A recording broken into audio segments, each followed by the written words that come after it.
25শে ফেব্রুয়ারি 2009।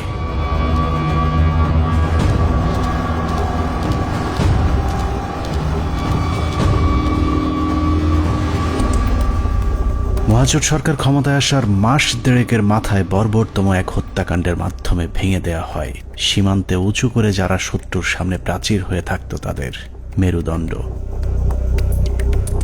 BDR সেনাবাহিনীর সমন্বয়ে গঠিত সুশৃঙ্খল একটি বাহিনীর মগজে বিষ বাষ্প ঢুকিয়ে উস্কে দেয়া হয় হিংসা আর প্রতিশোধের আগুন। সেই আগুনেই পুড়েছে বিশ্বাস, আস্থা আর ভালোবাসায় তৈরি করা সাজানো গোছানো এক সুখের ঘর। পিলখানায় লাগা সে আগুনে শুধু যে 57 সেনা কর্মকর্তাই পুড়েছে তা নয়, সেই সাথে পুড়েছে কয়েক হাজার জওয়ানের সুখ, স্বপ্ন, সংসার।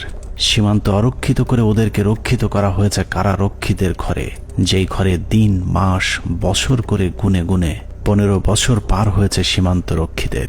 সেই থেকে ওপারের শত্রু যখন খুশি এপারে এসেছে কেউ তাদের বাধা দেয়নি, কারণ ওরাই ছিল আমাদের 1,44,000 বর্গ কিলোমিটার মানচিত্রের সীমানা প্রাচীর, যেই প্রাচীরে ক্ষত ধরিয়েই আমাদের মানচিত্রকে বিক্ষত করা হয়েছিল গেল 15টি বছর। মূলত 2009 সালের 25শে ফেব্রুয়ারি বিডিআরের হত্যাকাণ্ডই আমাদের গেল 15 বছরের ভাগ্য লিখে দিয়েছিল। এই 15 বছর বাংলাদেশের রাজনীতি, শিক্ষা, অর্থনীতি থেকে শুরু করে পুলিশ, প্রশাসন সবকিছু নিয়ন্ত্রণ করেছে ভারত, আর সবচেয়ে বেশি নিয়ন্ত্রণ করেছে বাংলাদেশ সেনাবাহিনীকে, যারাই ছিল একসময় আমাদের অহংকার।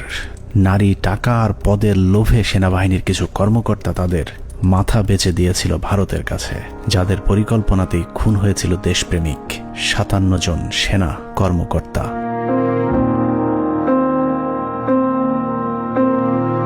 পঁচিশে ফেব্রুয়ারি পিলখানায় আসলে কি ঘটেছিল, কেন ঘটেছিল, সেই ঘটনার পরে কি ঘটেছিল, কিংবা এখন আসলে কি ঘটছে তা নিয়ে আমাদেরকে যতটুকু জানানো হয়েছে তার চেয়েও অনেক বেশি আমাদের থেকে গোপন করে রাখা হয়েছে।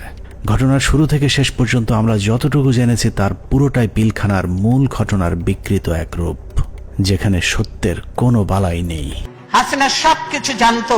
এই বিডিআর এর ঘটনা হাসিনা আসার 1 মাস পরেই কেন ঘটলো?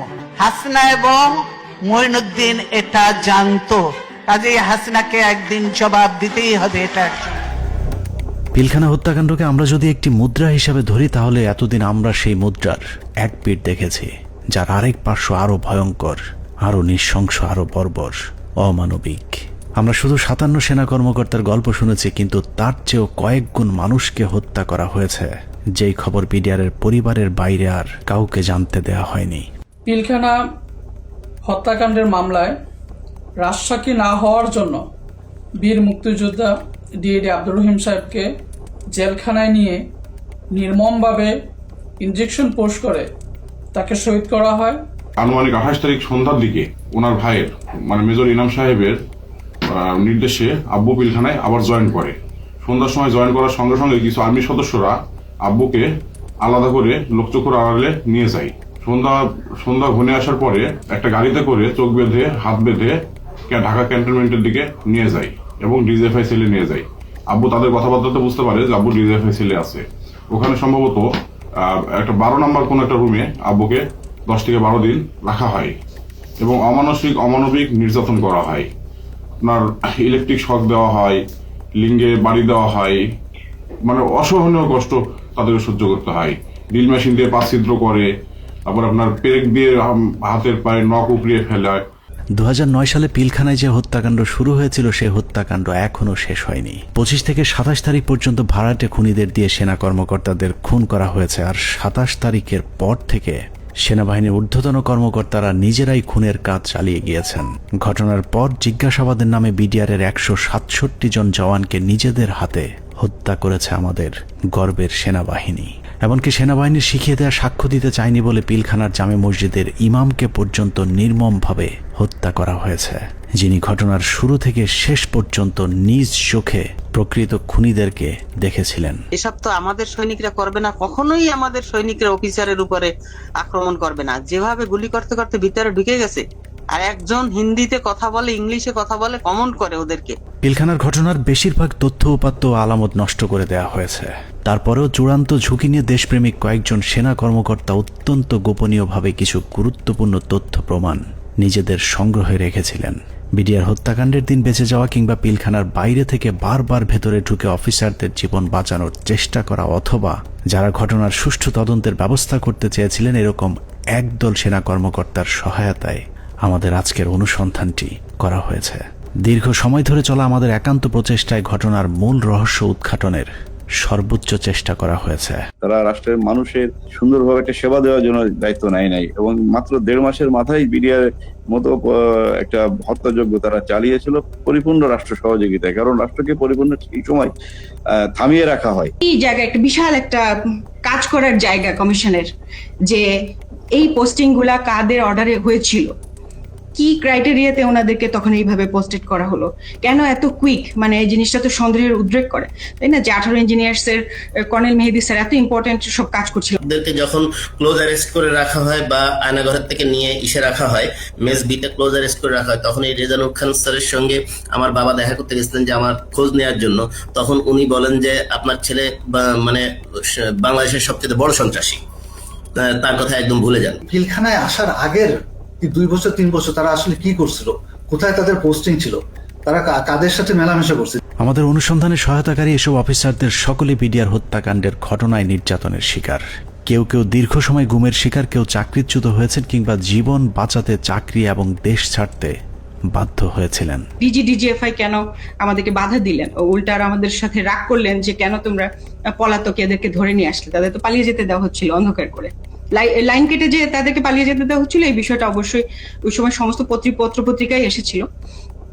আর 3 নাম্বার হচ্ছে যে এই যে এরা যে মানে বললো যে এরা ঠিক জানে না কে তাদের কমান্ড করছে, এই যে জিনিসটা সবার মুখ ঢাকা ছিল। তো কে কাকে কমান্ড করছে এটা তো চেহারা, যেমন আমার সৈনিক কিন্তু সবাইকে চিনে একটা ইউনিটের, আমি সবাইকে চিনি যে আমাকে অমুক স্যার এটা বলেছে। একে তো ওখানে হচ্ছে প্যারেড উপলক্ষে বিভিন্ন ইউনিটের সৈনিকরা এসেছিল, সবার মুখ ছিল বাধা, এই জন্য ওরা জানতো না যে কার কমান্ডে তারা কাজ করছে। সেনাবাহিনীর মধ্যম সারির এসব সেনা কর্মকর্তাদের সংগ্রহে থাকা কিছু গোপন অডিও ভিডিও ছিল আমাদের অনুসন্ধানের মূল পুঁজি। স্পর্শকাতর এসব তথ্য উপাত্ত নিয়ে আমাদের আজকের অনুসন্ধান।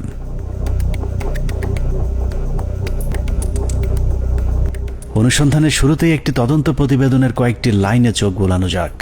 যে প্রতিবেদনটি পিলখানা হত্যাকাণ্ডের পরের 18 কর্মদিবসের মধ্যে তৈরি করা হয়েছিল, কিন্তু আজও পর্যন্ত তা প্রকাশ করা হয়নি। কারণ এই প্রতিবেদনেই ঘটনার মূল রহস্য লুকিয়ে আছে। যদিও মূল ঘটনার 50 ভাগও প্রতিবেদনে উঠে আসেনি, যে কারণেই প্রতিবেদনের সীমাবদ্ধতায় বলা হয়েছে তদন্তের স্বার্থেই কমিটি কয়েকটি সংস্থার প্রধান গুরুত্বপূর্ণ ব্যক্তিকে জিজ্ঞাসাবাদ এবং বিভিন্ন গোয়েন্দা সংস্থার নিকট হতে গোয়েন্দা তথ্য সংগ্রহ করা আবশ্যক বলে মনে করেছে, কিন্তু পর্যাপ্ত সহযোগিতার অভাবে কাজগুলো করা সম্ভব হয়নি। ফলশ্রুতিতে পর্যাপ্ত তথ্য প্রমাণ সহ এই বিদ্রোহ এবং হত্যাকাণ্ডের মূল ষড়যন্ত্রকারীদেরকে শনাক্ত করা এবং ঘটনার পেছনের মূল কারণ বা মোটিভ উদ্ঘাটন করা সম্ভব হয়নি। এছাড়া প্রতিবেদনের মন্তব্যে বলা হয়েছে তদন্ত কমিটি সংশ্লিষ্ট গোয়েন্দা সংস্থা সমূহ যেমন এনএসআই, ডিজিএফআই, র্যাব, সিআইটি এবং পুলিশের এসবিকে তাদের সংগৃহীত বিভিন্ন গোয়েন্দা তথ্য প্রয়োজনীয় প্রমাণাদি পেশাগত দৃষ্টিকোণ থেকে বিশ্লেষণ করে কমিটির নিকট সরবরাহ করার জন্য অনুরোধ করেছিল, কিন্তু বর্ণিত সংস্থাসমূহ হতে কোনো সহযোগিতা পাওয়া যায়নি। প্রতিবেদনের এই লাইনগুলো পড়লেই বোঝা যায় পিলখানা হত্যাকাণ্ডের পরপর গঠিত ওই তদন্ত কমিটি ঘটনার মূল রহস্য উদ্ঘাটন করুক, এটা সরকার কিংবা সেনাবাহিনী কেউই চায়নি। ওই প্রতিবেদনের মতোই পিলখানা হত্যাকাণ্ডের সবকিছুই আমাদের থেকে আড়াল করে রাখা হয়েছে।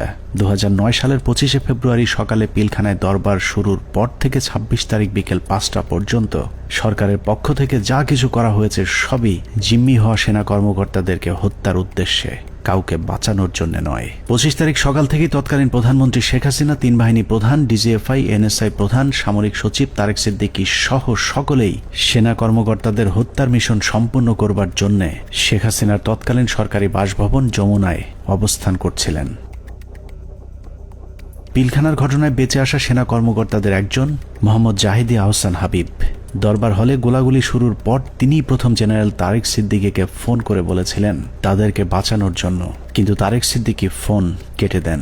তারপর থেকে আর তারেক সিদ্দিকীকে টেলিফোনে পাওয়া যায়নি। আমাদেরকে যাতে সাহায্য করার জন্য, যাতে আর্মি যাতে আমাদেরকে হেল্প করে, তার জন্য আমি জেনারেল তারেককে আমি সাহায্য চেয়েছিলাম। আমি জেনারেল তারেকের সাথে জেনারেল শাকিলের কথা বলে দিয়েছিলাম আর্মিরা যাতে এখানে ইন্টারভেনশন করে, আর্মি যাতে পাঠায়, কিন্তু তারা কোনো আর্মি পাঠায়নি বা আমাদের কোনো সাহায্য করা হয়নি। পিলখানা থেকে বেঁচে ফেরা মেজর জায়েদের বক্তব্যের অনুরূপ তথ্য অপ্রকাশিত সেই প্রতিবেদনেও উঠে এসেছে, যেখানে বলা হয়েছে আনুমানিক সকাল 9:30 ঘটিকায় মহাপরিচালক বিডিআর স্বয়ং প্রধানমন্ত্রী, সেনাপ্রধান, মহাপরিচালক র্যাব এবং মহাপরিচালক ডিজিএফ এর সাথে ফোনে কথা বলেন। এ সময় বিডিআরের ডিজি সুনির্দিষ্টভাবে তাদেরকে জানান 44 রাইফেলস ব্যাটালিয়ন বিদ্রোহ করেছে।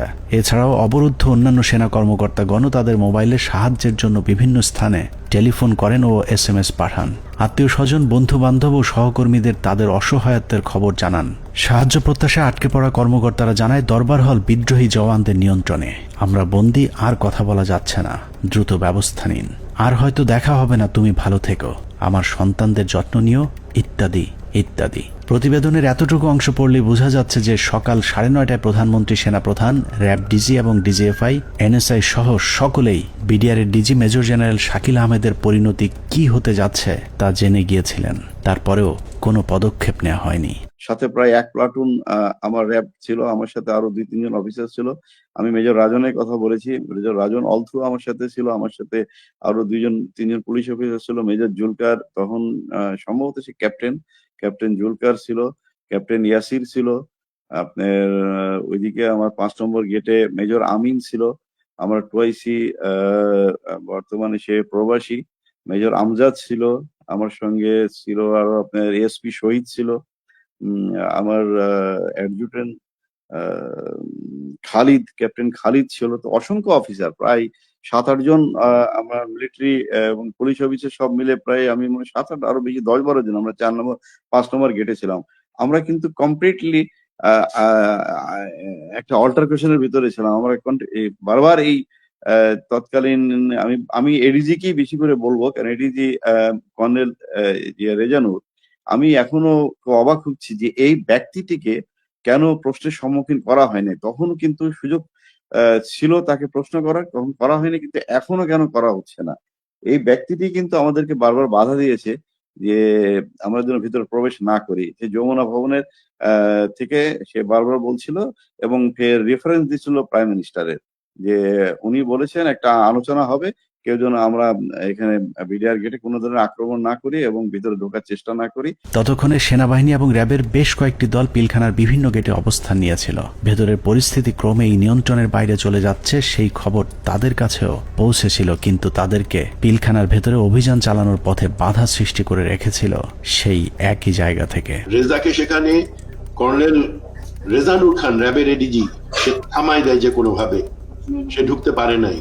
সেটা কিন্তু আমি বলতেছি অ্যারাউন্ড 9 AM আমরা আসবার আগে, যেটা আমাকে রেজা, আমি ওখানে যাওয়ার পরে 10:30টার সময় রেজা আমাকে ব্রিফ করে যে স্যার এই অবস্থা, আপনারা কি ঢুকতে পারবেন?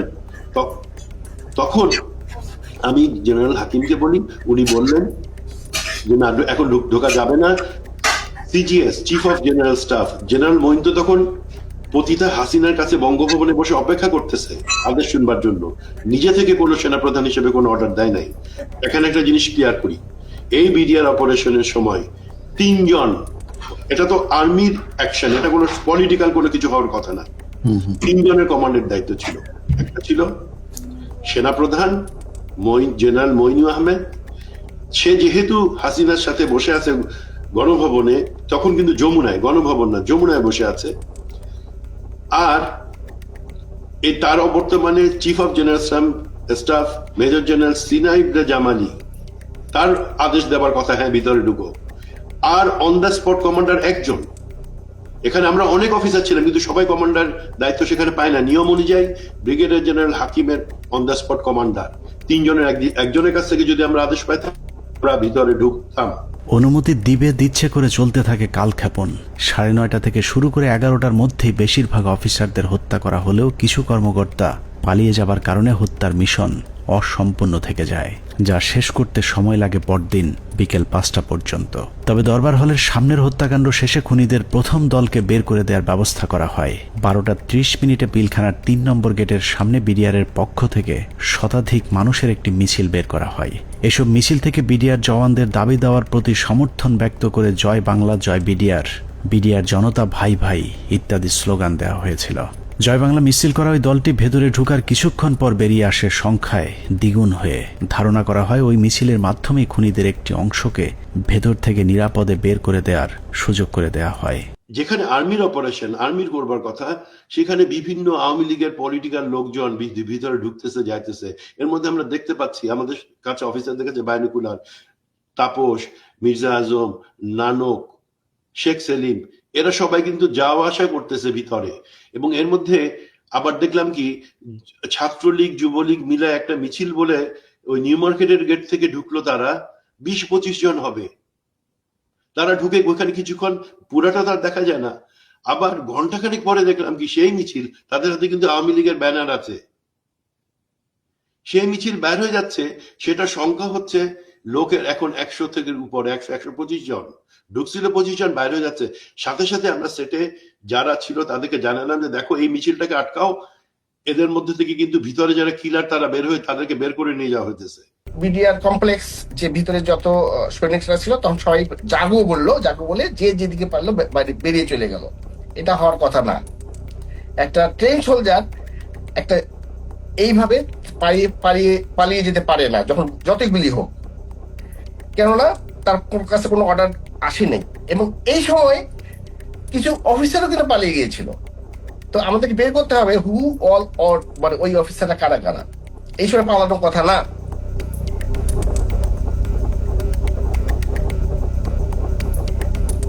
দুপুর 1:30।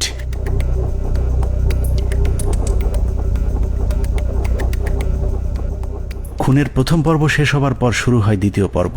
বেলা বাড়ার সাথে সাথে দরবার হলে নৃশংস হত্যাযজ্ঞের খবর ছড়িয়ে পড়ে পুরো পিলখানায়। এতে অধিকাংশ বিডিআর সদস্যরা আতঙ্কিত হয়ে পড়েন। বিডিআর সদস্যরা যেভাবে পেরেছে পালিয়ে যাওয়ার চেষ্টা করতে থাকে, কিন্তু বাকি অফিসারদের খুঁজে বের করে হত্যার জন্য সরকারের আরও কিছুটা সময় প্রয়োজন ছিল, যে কারণে বিডিআর জওয়ানদের চাঙ্গা করতে শুরু হয় সরকারের নতুন ষড়যন্ত্র।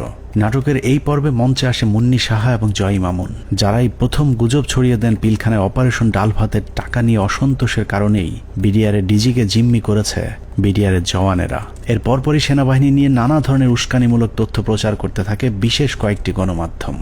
অফিসারদের কি অবস্থা? অফিসার যারা ছিল দরবার হলে যারা ছিল তাদের কি অবস্থা? তারা অনেকে ভেঙে গেছে, অনেকে আমাদের জিম্মিতে আছে, তাদেরকে কিছু করা হয়নি।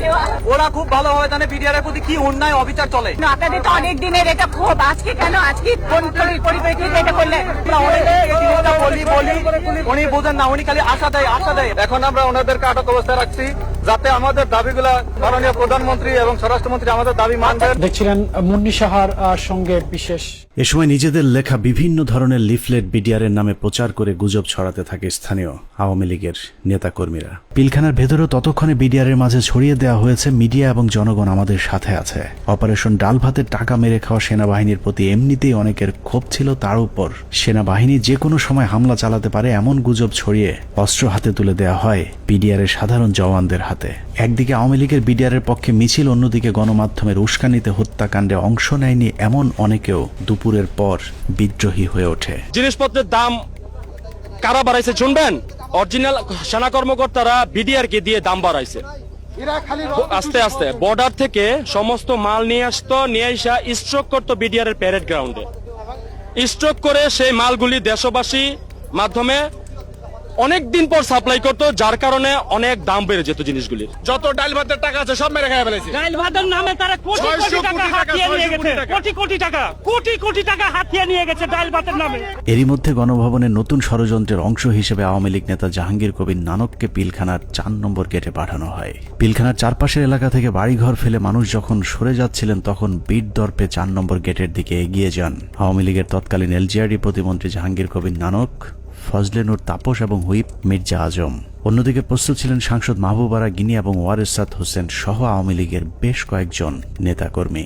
একজন মহিলা এমপি, তো মহিলা এমপি কে কাছে আসার পরে তখন আমি চিনতে পেরেছিলাম। তো আর ওনাদের দুজনকে তো আমি চিনি। তো ওনারা এসে আসে জানানোর পরে ফরিদুল কারোর কাছে এসে মহিলারা জিজ্ঞেস করলেন যে আমি কি একটা সাদা পতাকা পেতে পারি? তো স্যার তখন পিছন দিকে ঘুরে তাকালেন, ঘুরে তাকিয়ে সৈনিককে জিজ্ঞেস করলেন যে তোমাদের কারোর কাছে কোনো সাদা পতাকা বা এরকম কোনো কিছু আছে কিনা।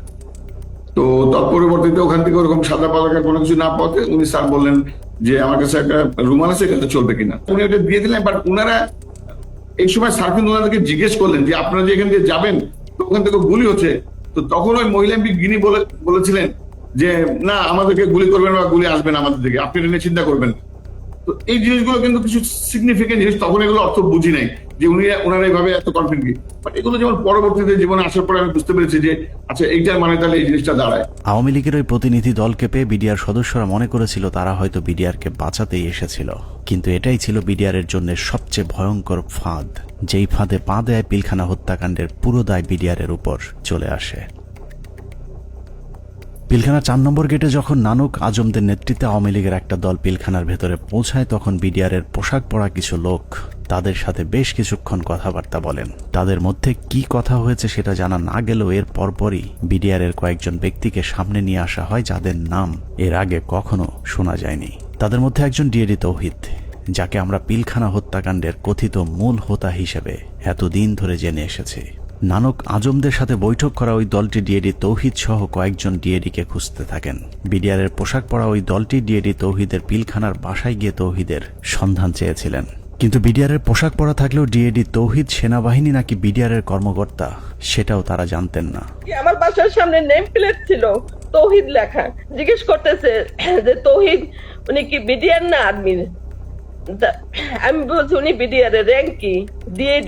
ডিএডি কি আর্মির না বিডিআর এর? মানে ওনারা এটাও চিনে না যে ডিএডি র্যাঙ্ক আর্মি বিডিআর এ হয়, বুঝেন? তাহলে ডিএডি তৌহিদের পরিবারকে ভয়ভীতি দেখিয়ে তার অবস্থান জানা হয়। এরপরই প্রথমবারের মতো দৃশ্যপটে আসেন ডিএডি তৌহিদ, ডিএডি আব্দুর রহিম সহ বেশ কয়েকজন বিডিআরের সৈনিক, যাদেরকে বিডিআর বিদ্রোহের নেতা পরিচয় দিয়ে নিয়ে যাওয়া হয় প্রধানমন্ত্রীর সাথে বৈঠকে। বেলা 3:40 বিডিআরের 14 দলের একটি প্রতিনিধি দল শেখ হাসিনার বাসভবন যমুনায় প্রবেশ করেন। পিলখানা হত্যাকাণ্ড নিয়ে করা গোপন সেই প্রতিবেদনে উল্লেখ করা হয়েছে, বিডিআরের ওই প্রতিনিধি দলটি যমুনায় শেখ হাসিনার সাথে বৈঠকের সময় সেখানে আর কাউকে থাকতে দেওয়া হয়নি। অর্থাৎ পিলখানার ভেতরে সেনা কর্মকর্তাদের ভাগ্যে কি ঘটেছিল সেই খবর একমাত্র শেখ হাসিনাকেই জানানো হয়েছিল। যমুনায় বৈঠক শেষে বিডিআরের প্রতিনিধি দল গেটের বাইরে আসার পর অপেক্ষমান সাংবাদিকদের সাথে কথা বলেন। সেখানে নানান প্রশ্নের জবাব দেওয়ার পর ভেতরে কতজন শহীদ হয়েছেন সেটা নিয়ে জিজ্ঞেস করতেই ডিএডি তৌহিদকে সেখান থেকে সরিয়ে নিয়ে যায় জাহাঙ্গীর কবির নানক।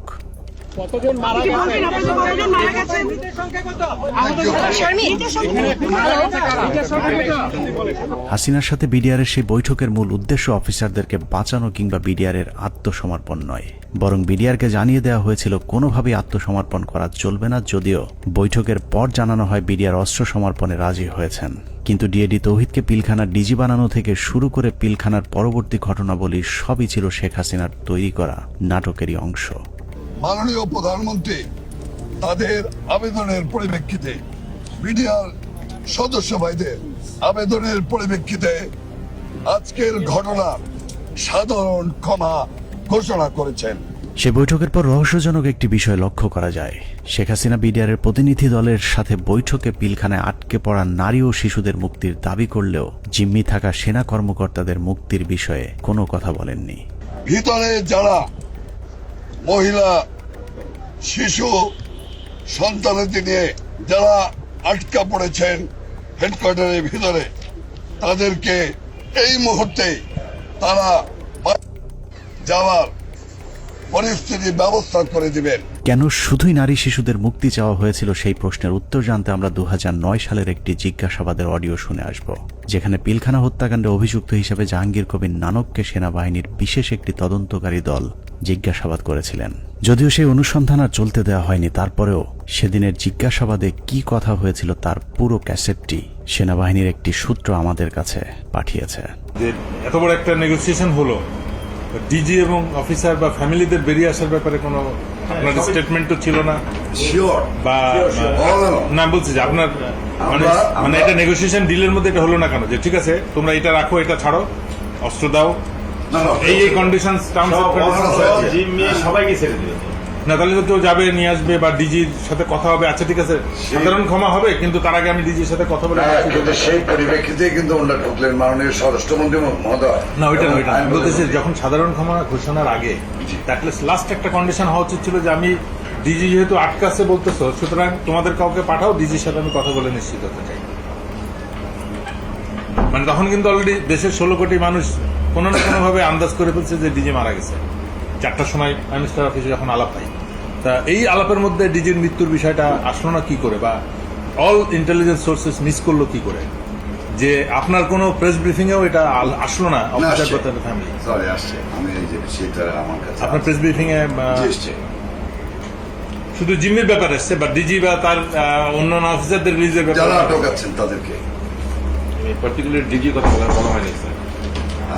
আমার কথাই নাই, কিন্তু বলা ছিল যাদেরকে জিম্মি করছেন, but it was A casual not না যে অফিসার ওকে ডিজি এবং অফিসাররা ফেরত আসবে অথবা 10 জন থাকবে বাকিটা কিন্তু ওই DG being the main centre focal point of year, আমাদের কিন্তু প্রথমে আসলে ডিজি আছে কিনা এই জিনিসটা কিন্তু কোথাও কোনো প্রেস ব্রিফিং এ কোথাও মানে সাধারণ ক্ষমার আগে তো এই কন্ডিশন হইতে হবে, যেটা হত্যাকারী তো সাধারণ ক্ষমা পেতে পারে। অল এরকম কিন্তু আলোচনা হয়েছে, কিন্তু পার্টিকুলারলি ডিজি বলানের শুধু ওখানে বলা ছিল যে সকল মহিলা, শিশু এবং অফিসাররা যারা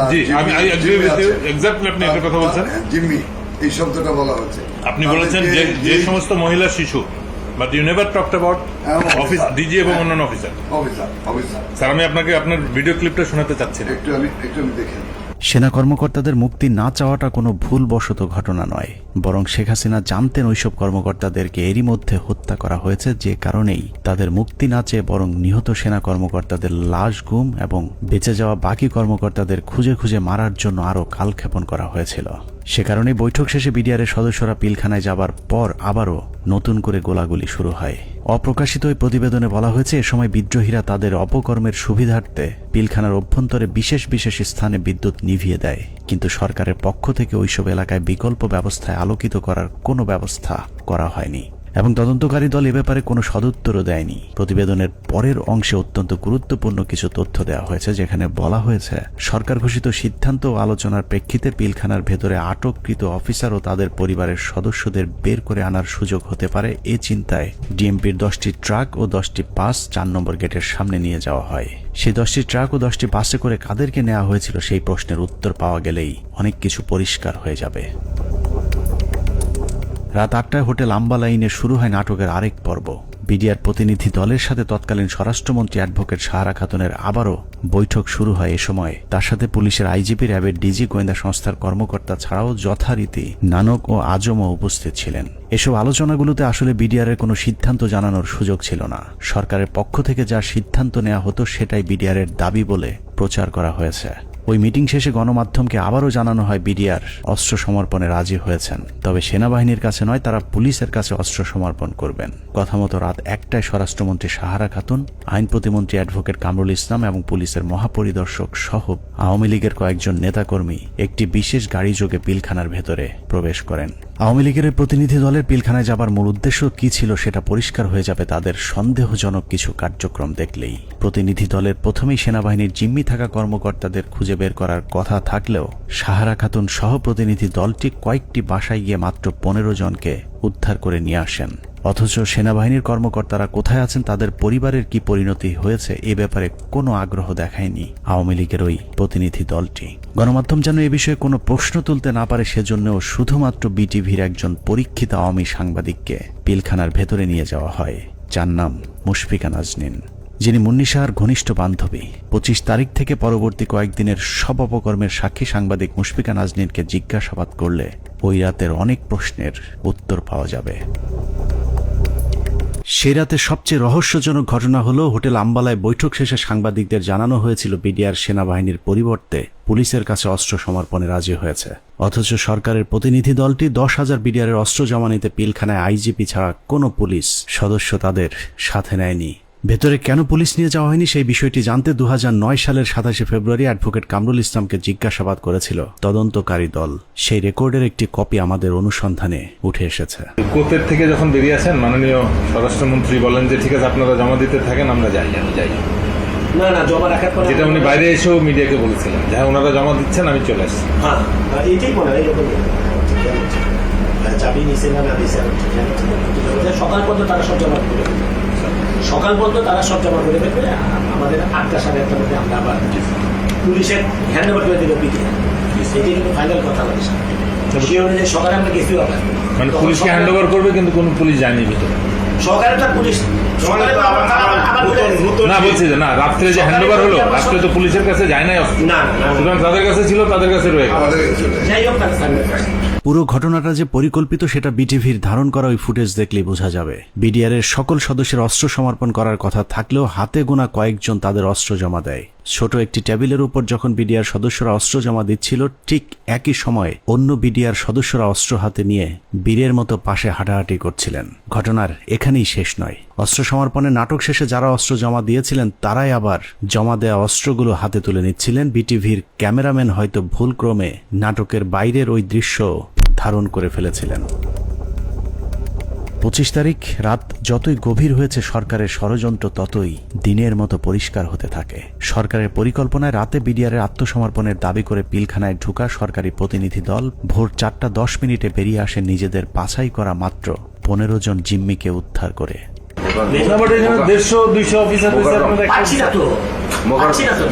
তাহলে মানে যে কোনো হোস্টেজ রেস্কিউ,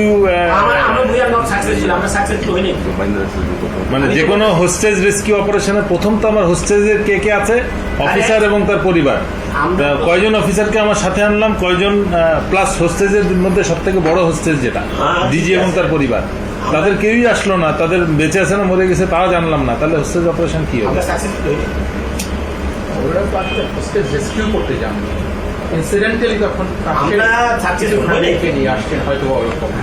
নাটকের পর নাটক শেষে পরদিন সকাল শুরু হয় আরেক নাটকের মধ্য দিয়ে। 26 তারিখ সকাল 9টায় কৃষিমন্ত্রী মতিয়া চৌধুরী, জাহাঙ্গীর কবির নানক, জাতীয় পার্টির চেয়ারম্যান হোসেন মোহাম্মদ এরশাদ, আইন প্রতিমন্ত্রী কামরুল ইসলাম এবং ব্যারিস্টার তাপস আবারও পিলখানার 4 নম্বর গেটে উপস্থিত হন। ওদিকে 3 নম্বর গেটে আওয়ামী লীগের 200-300 নেতাকর্মী উপস্থিত হয়ে আবারও বিডিআর এর পক্ষে স্লোগান দিতে থাকেন।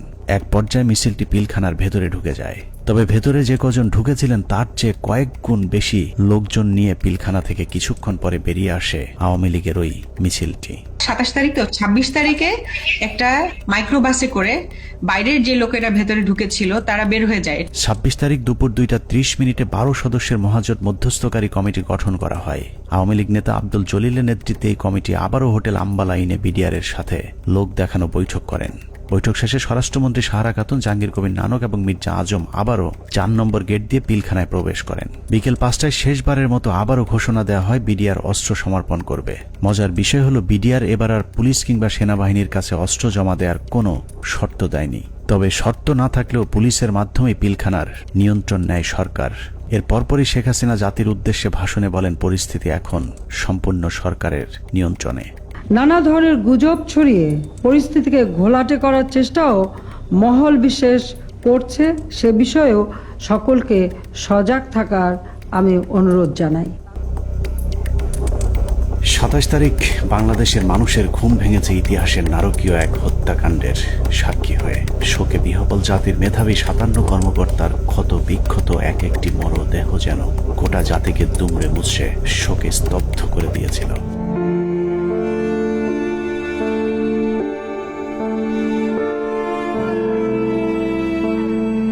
এভাবেই শেষ হয় শ্বাসরুদ্ধকর পিলখানা ট্র্যাজেডির 33 ঘন্টা।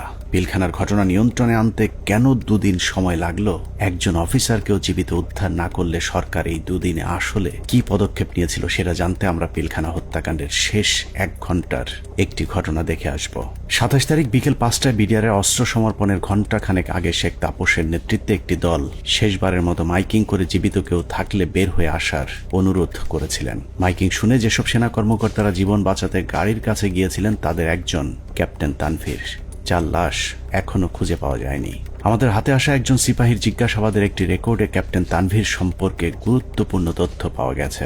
উনি হচ্ছেন আমাদের এমপি তাপস। তখন উনি আমার দিকে বড় বড় করে চোখ থেকে তাকালেন, এমপি তাপস।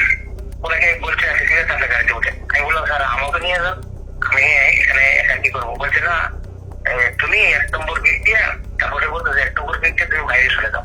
বুঝলাম ওনাকে গাড়িতে উঠে চলে যাবে। এর মধ্যে তার স্যার আমার ঘাটে হাত রাখে, একে বলে মহিত তুমি কোনো চিন্তা করো না, তুমি বাসা চলে যাও। চলে গেলেন গাড়ি নিয়ে, আমি চলে আসলো। অনুসন্ধানে জানা যায় বিডিআর সৈনিকদের জিজ্ঞাসাবাদের সময় গোপনে রেকর্ড করা এই বক্তব্যটি সিপাহী মুহিতের, যিনি বিডিআর হত্যা মামলার ৭০ নম্বর আসামি। জিজ্ঞাসাবাদের সময় একজন সেনা কর্মকর্তার কাছে সিপাহী মুহিত ক্যাপ্টেন তানভীরের ভাগ্যে আসলে কি ঘটেছিল তার বিশদ বর্ণনা দিয়েছেন। কোনোভাবেই কিছু হয় না। উনি এখান থেকে ফোনে কথা বললেন, আমার মোবাইলে কথা বললেন, এক জায়গায় সার বললেন, আরেক জায়গায় চুরি করে কথা বললেন। তখন আমার মোবাইলেরও চার্জ নাই, মোবাইল বন্ধ হয়ে গেছে, আমিও কথা বলতে পারলাম না। আমি আরো সারা রাত রাগারাগি করছি স্যার আপনার জন্য, আমিও আমার পরিবারের সাথে কথা বলতে পারলাম না। সিপাহী মুহিতের বক্তব্য অনুযায়ী ক্যাপ্টেন তানভীর সবশেষ তার স্ত্রীর সাথে মুহিতের মোবাইল ফোনে কথা বলেছেন এবং ফোনের চার্জ শেষ হয়ে যাবার পর লাইন কেটে যায়। ঘটনার সত্যতা জানতে আমরা তানভীরের স্ত্রীর সাথে কথা বলেছিলাম। তানভীরের স্ত্রীও ঠিক মুহিতের মতো একই বক্তব্য দিয়েছেন। ফোনে কথা বলতে বলতে কি ফোন কেটে গিয়েছিল, এরকম কিছু মনে করতে পারি? এরকম ফোন হয় কেটে গিয়েছিল বা কোনো আর সাউন্ড পরে শুনতে পাইনি। তার মানে সিপাহী মুহিত এবং তানভীরের স্ত্রী দুজনের বক্তব্যে এটা পরিষ্কার যে ক্যাপ্টেন তানভীরকে বিডিআর নয়, তাপস নিজেই হত্যা করেছে। অতএব তাপসই বলতে পারবে তানভীর কি জীবিত নাকি তাকে মেরে ফেলা হয়েছে।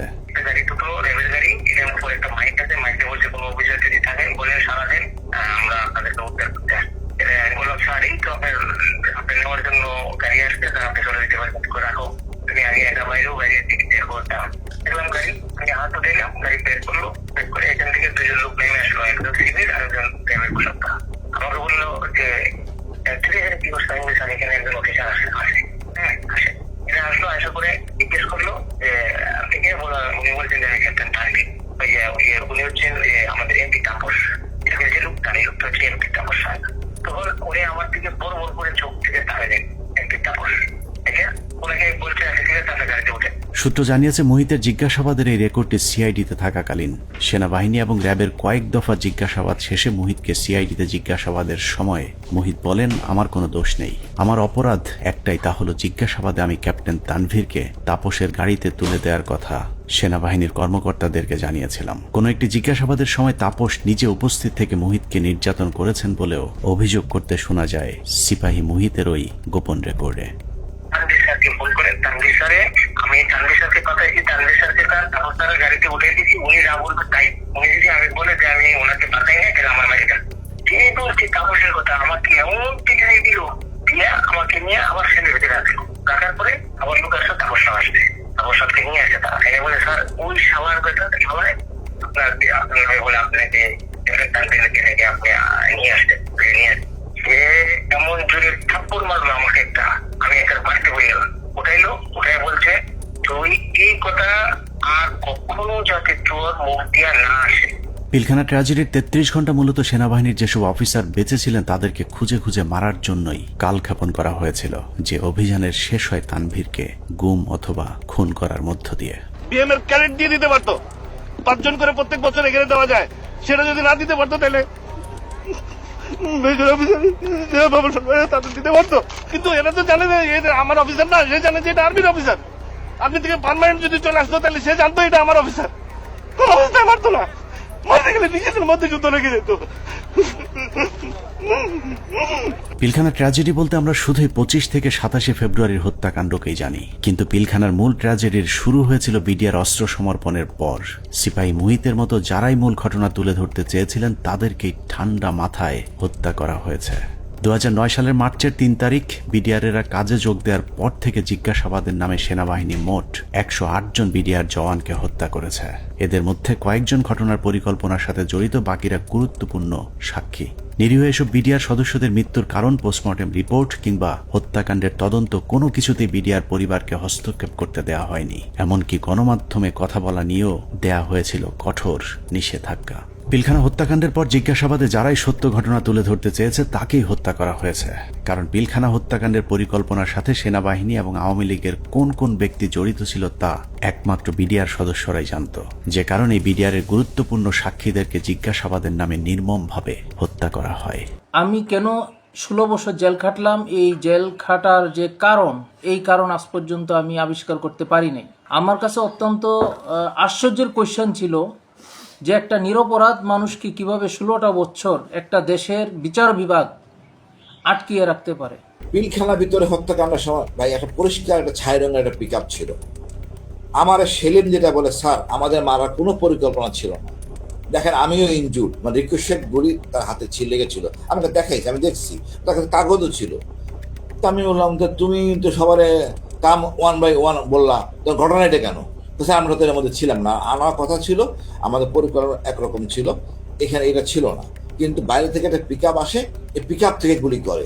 তো সেখানে তো স্যার আমাকেও চিনে না, ওই সাদ্দর এক লাইনে ছিল, তো গুলিটা সাদ্দের গায়ে লাগে, ওই গুলির একটা অংশ আমার গায়ে লাগে। এইটা করে সম্পূর্ণ বহিরাগত। আমি বিশ্বাস করি এটা ভারত থেকে আসা, যাদেরকে পরে সুন্দর করে পার করে দেওয়া হয়। একটা অংশ চলে যায় গাড়িতে করে আসাদুজ্জামান নূর এলাকার ওই এলাকা দিয়ে, আরেকটা অংশ যায় বিমানে। এই অংশটাকে ফলো করে ডিজিএফআই, তাদেরকে ঢুকতে দেওয়া হয়নি এয়ারপোর্টে। আমি সেটা বের হয়ে যায় অ্যাম্বুলেন্সের মাধ্যমে, আঞ্জুমান মফিজের অ্যাম্বুলেন্সের মাধ্যমে চলে যায়। তো এটা সম্পূর্ণ বহিরাগত পরিকল্পনা। সহযোগিতা করে আমাদের কিছু সেনাবাহিনী অফিসার, ভিতরে ছিল কর্নেল শামস, তার ব্যাটালিয়নের সদস্য, আর বাইরে তো বললাম রেজানুর কাজ করে নাই। আর আমাদের শেখ হাসিনা যদি থাকে জড়িত, কে কি কাজ করবে? কাজ করতে পারে নাই। তবে আমি মনে করি দায়িত্ব পালনের অনীহা, এই কারণে সবাইকে আইনের আওতায় নিয়ে আসা উচিত। আমাদের দুর্ভাগ্য, মইনুল আমাদের সেনাপ্রধান ছিলেন, এটা আমাদের লজ্জা। পরবর্তীতে সেনাপ্রধান থাকেন জেনারেল মুবিন, ইনিও এই অনাচার করে গেছেন। হত্যাকাণ্ডের সবচেয়ে গুরুত্বপূর্ণ সাক্ষী ছিলেন পিলখানা জামে মসজিদের পেশ ইমাম মাওলানা মোহাম্মদ সিদ্দিকুর রহমান। দরবার হলে সেদিন কি ঘটেছিল তার সবচেয়ে কাছ থেকে তিনিই দেখেছিলেন। সে ছিল মেন সাক্ষী। আমাকে বলতে যে আমরা 3 জন মেন সাক্ষী, এখন 3 জন মেন সাক্ষী হান বাঁচায় না মাইরে ফেলায় তো জানি না। আমি বলছি যে তুমি যা যা হয়েছে ওখানে দরবারে যা অফিসাররা বলছে এগুলো বলতে গেলা কেন? বললে কি হবে? সত্যি কথা বলবো না? হাসিনা ইচ্ছে করে মারছে, বলবো না? আমি যদি মরে যাই মরে যাবো, তার অসুবিধা। পিলখানা জামে মসজিদের ইমাম সাহেব শুধু দরবার হল নয়, আরো অনেক কিছু সাক্ষী ছিলেন। ঘটনার কয়েক মাস আগে থেকেই শুক্রবার জুম্মার নামাজের শেষে যেসব গোপন মিটিংগুলো হতো, সেখানে বিডিআরের সৈনিকদের সাথে তাপস, নানক এবং আওয়ামী লীগ নেতা তোরাব আলী সহ অনেককে উপস্থিত থাকতে দেখেছিলেন মসজিদের ইমাম সিদ্দিকুর রহমান। এই ডিসেম্বর মাস থেকে প্রতি শুক্রবার আমাদের মসজিদে আসতো, আইসা নামাজ পড়ে তারপর বলতো কি, মুয়াজ্জিন সাহেব, ইমাম সাহেব আপনারা যান, মুয়াজ্জিন সাহেব আপনি পরে এসে একটু মসজিদে আটকাইয়েন, আমরা একটু কথা বলি। কিছু লোক নিয়ে উনি মসজিদের মাঝখানে বসে কথা বলতো, 4 পাশে দরজা আটকাইয়া, তাই ওগুলো বাইরে থেকে শোনার কোনো কায়দা নেই, শোনা যেত না। এরকম প্রতি শুক্রবার করতো। ওই যে হাজি সেলিম নাকি ওনার নাম, আমাকে হুজুর যখন বাসায় আসছে দরবার হল থেকে, তারপরে মানে উনি ঘরে পায়চারি করে আর পান খায় আর পাগলের মতো করতেছে যে এইসব কাহিনীর জন্য হয়েছে। এসব তো আমাদের সৈনিকরা করবে না, কখনোই আমাদের সৈনিকরা অফিসারের উপরে আক্রমণ করবে না। যেভাবে গুলি করতে করতে ভিতরে ঢুকে গেছে, আর একজন হিন্দিতে কথা বলে, ইংলিশে কথা বলে, কমেন্ট করে ওদেরকে।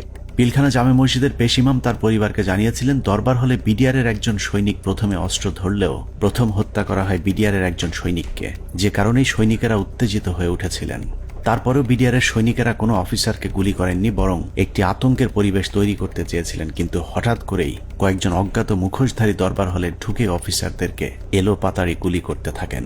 যারা আমাদের সৈনিক তারা কিন্তু উপরে গুলি করছে, তারা কিন্তু ভিতরে গুলি করেনি, গায়ে গুলি করেনি।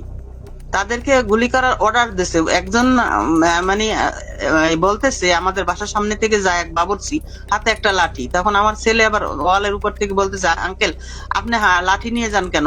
আমি যদি লাঠি না নিই না আমার নাকি মেরে ফেলবে। এখন এরা ভয়ে এরা অস্ত্র নিছে, কিন্তু এরা গুলি করে নাই। এরা কি করছে, ওই ছাদের দিকে গুলি করছে, উপরে গুলি করছে, এই করিডোরে ওরা বের হয়ে চলে গেছে। ঘটনার পর জিজ্ঞাসাবাদেও ইমাম সাহেব একই কথা বলেছিলেন, কিন্তু বহিরাগতদের হিন্দিতে কথা বলার বিষয়গুলো বাদ দিয়ে সরকারের লিখে দেওয়া সাক্ষী দেওয়ার জন্য ইমাম সাহেবকে চাপ দেওয়া হয়। কিন্তু ইমাম সাহেব সেই চাপে মিথ্যা সাক্ষী দিতে রাজি হননি, যে কারণে তার উপর শুরু হয় শারীরিক এবং মানসিক নির্যাতন। আমাকে স্টেটমেন্ট ওখানে চেঞ্জ করতে বলছে, আপনার স্টেটমেন্ট সবগুলো ডিলিট করে আমরা নতুন যেটা বলবো সেইটা আপনি দেবেন, সেই বয়ান রেকর্ড করব। এটার জন্য খুব চাপ দিয়েছে। চাপ দেওয়ার পর উনি বলছে যে আমি কোনোদিন এটা পাল্টাবো না, কারণ আমি যা চোখে দেখছি এবং আমি যা যা দেখছি, যা যা ঘটনা ঘটছে, এগুলো আমি বলবোই। এটা ছাড়া আমি মিথ্যা কথা বলতে পারবো না, সেটা আপনারা যা করেন। তখন তারা নিয়ে একটা সৈনিকের মানে লজ্জাস্থানে নাকি কারেন্ট দিয়ে শক দেয়, এইটা দেখাইছে দেখাইতে পারে। উনি মানে আমি ওই সময় মানে অজ্ঞান হয়ে যাই, এরকম অবস্থা হয়ে গেছিল আমার। আমি মানুষ এরকম কিভাবে করে? তারপরেও ইমাম সাহেব কোনোভাবেই মিথ্যা বলতে রাজি না হওয়ায় 2009 সালের 12ই মার্চ জিজ্ঞাসাবাদের জন্য ডেকে নিয়ে যাওয়া হয় তাকে। সেদিনই ছিল তার জীবনের শেষ দিন। নিজের পায়ে হেঁটে যাওয়া মানুষটি পরদিন পরিবারের কাছে লাশ হয়ে ফিরে আসেন। বিডিআর এর 3টা থেকে 6টা পর্যন্ত কি চিকিৎসা হয়েছে এবং ঢাকা মেডিকেলেও যে কি চিকিৎসা হয়েছে আমরা তো কোনো চিকিৎসার কিছুই জানি না, এবং পোস্টমর্টম রিপোর্ট কি আসলো আসল রিপোর্ট, যে সেই রিপোর্টটা আমাদেরকে দিল না। পিলখানা জামে মসজিদের পেশিমা মাওলানা রফিকুল ইসলামের মৃত্যুর কারণ হিসাবে পরিবারকে জানানো হয়েছিল হার্ট অ্যাটাক। ইমাম সাহেবের মতো 3 তারিখের পর থেকে হঠাৎ করেই পিলখানা থেকে ধরে নিয়ে যাওয়া বিডিআর সদস্যদের হার্ট অ্যাটাক এবং আত্মহত্যার সংখ্যা বাড়তে থাকে, যা ছিল মূলত সেনাবাহিনীর বিডিআর সদস্যদেরকে হত্যার একটি কৌশল। আত্মহত্যার নামে সেনাবাহিনীর এরকম এক হত্যাকাণ্ডের শিকার দিনাজপুর সেক্টরের বিডিআরের নায়েক সুবেদার মোজাম্মেল হক। প্রায় 6 ফুট লম্বা একজন মানুষকে হত্যার পর লো হাইটের বাথরুমের সিলিংয়ে ঝুলিয়ে রেখে আত্মহত্যার গল্প সাজানো হয়। মেজর আসাদ স্যার মারা গিয়েছিলেন, লেফটেন্যান্ট কর্নেল কায়সার স্যার ওনার কিলারদেরকে আইডেন্টিফাই করা, তারপরে আমাদের খুব গুরুত্বপূর্ণ একজন ভালো মানুষ সেন্ট্রাল সুবেদার মেজর নুরুল ইসলাম, উনার হত্যাকাণ্ডে খুনে কারা ছিল, তারপরে মেজর সালাম। এ প্রসঙ্গে আরেকটা ইএমই ব্রাঞ্চ, যেটা ইএমই বিডিআর এর অংশ, ইএমইর যে ডিএডি কে জিজ্ঞাসাবাদ করা হয়, ওই জিজ্ঞাসাবাদের করে ওই বিকালবেলা ওই ইএমই ডিএডি কে আমরা ব্যারাকে ফেরত দিয়ে আসি। দিয়ে আসার পর কয়েক ঘন্টা পরে মনে হয় সন্ধ্যাবেলা আমরা খবর পেলাম যে আমি সেটে খুব শুনলাম যে ব্যারাকে একজন আত্মহত্যা করছে। পিলখানা হত্যাকাণ্ডের মাস 3 আগে থেকে যেসব মিটিংগুলো হতো, এরকম গোপন 2-1টি মিটিংয়ে উপস্থিত ছিলেন ডিএডি হাবিব। আওয়ামী লীগ নেতা এবং বিডিআরের কিছু সদস্যের গভীর ষড়যন্ত্র বুঝতে পেরে সে মিটিংয়ের গুরুত্বপূর্ণ কিছু আলোচনা গোপনে রেকর্ড করেছিলেন, যে কারণে পিলখানা হত্যা মামলায় ডিএডি হাবিবের গুরুত্বপূর্ণ জবানবন্দি পাওয়া যেত। কিন্তু জিজ্ঞাসাবাদের নামে তাকে 2009 সালে হত্যা করা হয়। তবে মৃত্যুর আগের জিজ্ঞাসাবাদের সময়কার একটি রেকর্ড আমরা আমাদের অনুসন্ধানে সংগ্রহ করেছি। এত নিরীহ লোক মারা যাচ্ছে তো, এই জন্যই আমার ওই লাগছে। আমার কাছে যারা এই কেসের হোতা তাদের আমার কাছে রেকর্ড আছে। কি রেকর্ড আছে? Mobile record. মোবাইল রেকর্ড কোথায়? আমার বাসায় আছে, আমার স্ত্রীর কাছে একটা আছে, আর একটা আমার একজন লেখা আছে কয় তারিখ যেন এটা করা আছে। ডিএডি হাবিবের বাসার সেই ক্যাসেট হয়তো সেনাবাহিনী উদ্ধার করেছিল, কিন্তু আদালতে উপস্থাপন করা হয়নি, কারণ সেখানে আওয়ামী লীগ নেতাদের জড়িত থাকার সব প্রমাণ ছিল। রেকর্ডে দেখে রাখছি এই এদের সাথে কথোপকথনে কারা কারা জড়িত এর ভিতর। বেশ কিছু লোক আছে, যেমন এটা প্রথমে ছিল আগে এমপি সেলিমের কাছে। কোন সেলিম? এমপি শেখ সেলিম আর কি। শেখ সেলিম? হ্যাঁ। আওয়ামী লীগের সাথে বিডিআরের ধারাবাহিক এসব গোপন মিটিং এর বিষয়টি জানার পর কিছু সৈনিক বিডিআরের নিজস্ব সিকিউরিটি ইউনিটকে জানিয়েছিল। ঘটনার 4 দিন আগে 21শে ফেব্রুয়ারি সিকিউরিটি ইউনিটের সিনিয়র জেসিও নায়েক সুবেদার রফিকুল ইসলাম বিডিআর সৈনিকদের কাছ থেকে প্রাপ্ত তথ্য ডিজিএফআই সহ ঊর্ধ্বতন সেনা গোয়েন্দা কর্তৃপক্ষকে জানিয়েছিলেন। তার সেই তথ্যের ভিত্তিতে কিছু পদক্ষেপও নেওয়া হয়েছিল, কিন্তু শেষ রক্ষা হয়নি। সুবেদার রফিকুল ইসলামকে প্রথমে ঘটনার গুরুত্বপূর্ণ সাক্ষী হিসেবে অন্তর্ভুক্ত করা হয়েছিল, কিন্তু হত্যাকাণ্ডে সেনাবাহিনীর সম্পৃক্ত থাকার বিষয়টি ধামাচাপা দিতে ঘটনার প্রায় 2 মাস পরে তাকে আটক করা হয়। কিন্তু মামলার প্রথম চার্জশিটে সুবেদার রফিকুল ইসলামের নাম না থাকা সত্ত্বেও সম্পূরক চার্জশিটের মাধ্যমে তাকে 12 নম্বর আসামি হিসেবে অন্তর্ভুক্ত করা হয়।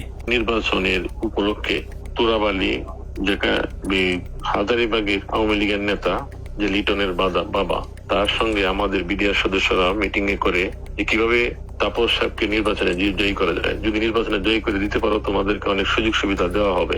এর উপর বিশেষ করে আমাদের কিছু অসৎ সদস্য তাপসের বাসায় যায় এবং সেখানে তাপস তাদেরকে তার নির্বাচনী কাজকর্ম করার কথা বলে এবং তাদের যে সমস্ত তারা কিছু দাবি দেওয়া পেশ করে, সেই দাবি দেওয়া গুলা পুরা হবে বলে তাদেরকে আশ্বাস দেয়। আমি ঘটনা ঘটার 5 দিন পূর্বে 21 ফেব্রুয়ারি কর্তৃপক্ষকে জানাই আমার রিপোর্টের বিশেষ করিয়া পিলখানার সমস্ত ম্যাগাজিনে কোয়ার্টার এই কুতে অফিসার নিয়োগ দেওয়া হয় এবং বাহিরের যে সমস্ত গোয়েন্দারা ডিউটি করে। আমি পৃথিবীর ইতিহাসের নজির নাই যে কোনো ঘটনা ঘটার 5 দিন আগে রিপোর্ট দেয়। সেই রিপোর্ট আমি দিছি যে ঘটনা ঘটবে এবং কারা কারা জড়িত। সুবেদার রফিকুল ছিলেন বিডিআরের উজ্জ্বল এক নক্ষত্র। 2009 সালে তিনি অর্জন করেছিলেন শ্রেষ্ঠ ভিওপি কমান্ডার প্রথম পুরস্কার। এছাড়া অসামান্য এসিআর পুরস্কার ছাড়াও বাহিনীতে তার সুনাম ছিল সর্বজন স্বীকৃত। সীমান্তের অতন্দ্র এই প্রহরীকে মৃত্যুর মুখে ঠেলে দেওয়ার উদ্দেশ্যেই তার বিরুদ্ধে যাবজ্জীবন কারাদণ্ডের রায় দেওয়া হয়েছে। পিলখানা হত্যাকাণ্ডের আগে আওয়ামী লীগের যেসব গোপন মিটিং হয়েছিল সেই মিটিংয়ে অংশ নেয় আরেকজন সিপাহী সেলিম রেজা। 2009 সালে জিজ্ঞাসাবাদের সময় রেকর্ড করা সেলিম রেজার বক্তব্যটা অত্যন্ত গুরুত্বপূর্ণ। স্যার, আমি নির্বাচনের আগে ব্যারিস্টার ফজলুর তাপস বিডিআর কেন্দ্রে মসজিদে নামাজ পড়তে আসতেন। ওখানে আসার পরে lieutenant colonel Shams, lieutenant colonel Furqan, major Reza ওনারা কথা বলতেন। আমিও এখানে ছিলাম, আমিও মাঝে মধ্যে তাদের সাথে কথা বলতাম। কথা বলার এক পর্যায়ে নির্বাচনের কিছু আগে আবার তাপস সাহেব পিলখানার ভিতরে এসে নির্বাচনী ঘোষণা শুরু করে। তখন বলে বিডিআর তো অনেক সমস্যা আছে, তো আমরা এগুলো ক্ষমতায় গেলে সমাধান করে দেবো, তো এখানে বেশি কথা বলা যায় না, তো আপনারা আমার বাসায় আসেন। এই চলে গেল। এরপরে যখন নির্বাচন হয়ে গেল, নির্বাচন হয়ে যাওয়ার পরে লেফটেন্যান্ট কর্নেল শামস উদ্বুদ্ধ করলো আমাদেরকে, তোমরা যে কথাবার্তা বললে তো তোমাদের দাবি দেওয়া তো তেমন কিছু হলো না। এখন আমি একটা প্ল্যান করে দিচ্ছি, তোমরা সেই প্ল্যান মোতাবেক শেখ সেলিমের বাসায় যাবা, তোমাদের দাবি দেওয়া জানিয়ে আসবা, আর যা যা করা লাগে আমি করে দেবো সবকিছু। জিজ্ঞাসাবাদে সেলিম রেজা জানিয়েছিলেন তাপস সেলিমদের সাথে গোপন বৈঠকে বিডিআর সদস্যদেরকে বলা হয়েছিল দরবার হলে শুধুমাত্র বিডিআর ডিজিকে জিম্মি করলেই শেখ হাসিনা তাদের সব শর্ত মেনে নেবেন। কিন্তু দরবার হলে যখন অফিসারদেরকে গুলি করে হত্যা করা শুরু হয় তখন সেলিম রেজা বহিরাগত খুনিদের বিরুদ্ধে অস্ত্র তুলে ধরেছিলেন, যে কারণে তিনিও গুলিবিদ্ধ হন। পিলখানার ঘটনায় সেলিম রেজার গুলিবিদ্ধ হয়ে হাসপাতালে ভর্তি হবার প্রমাণও আমাদের কাছে রয়েছে।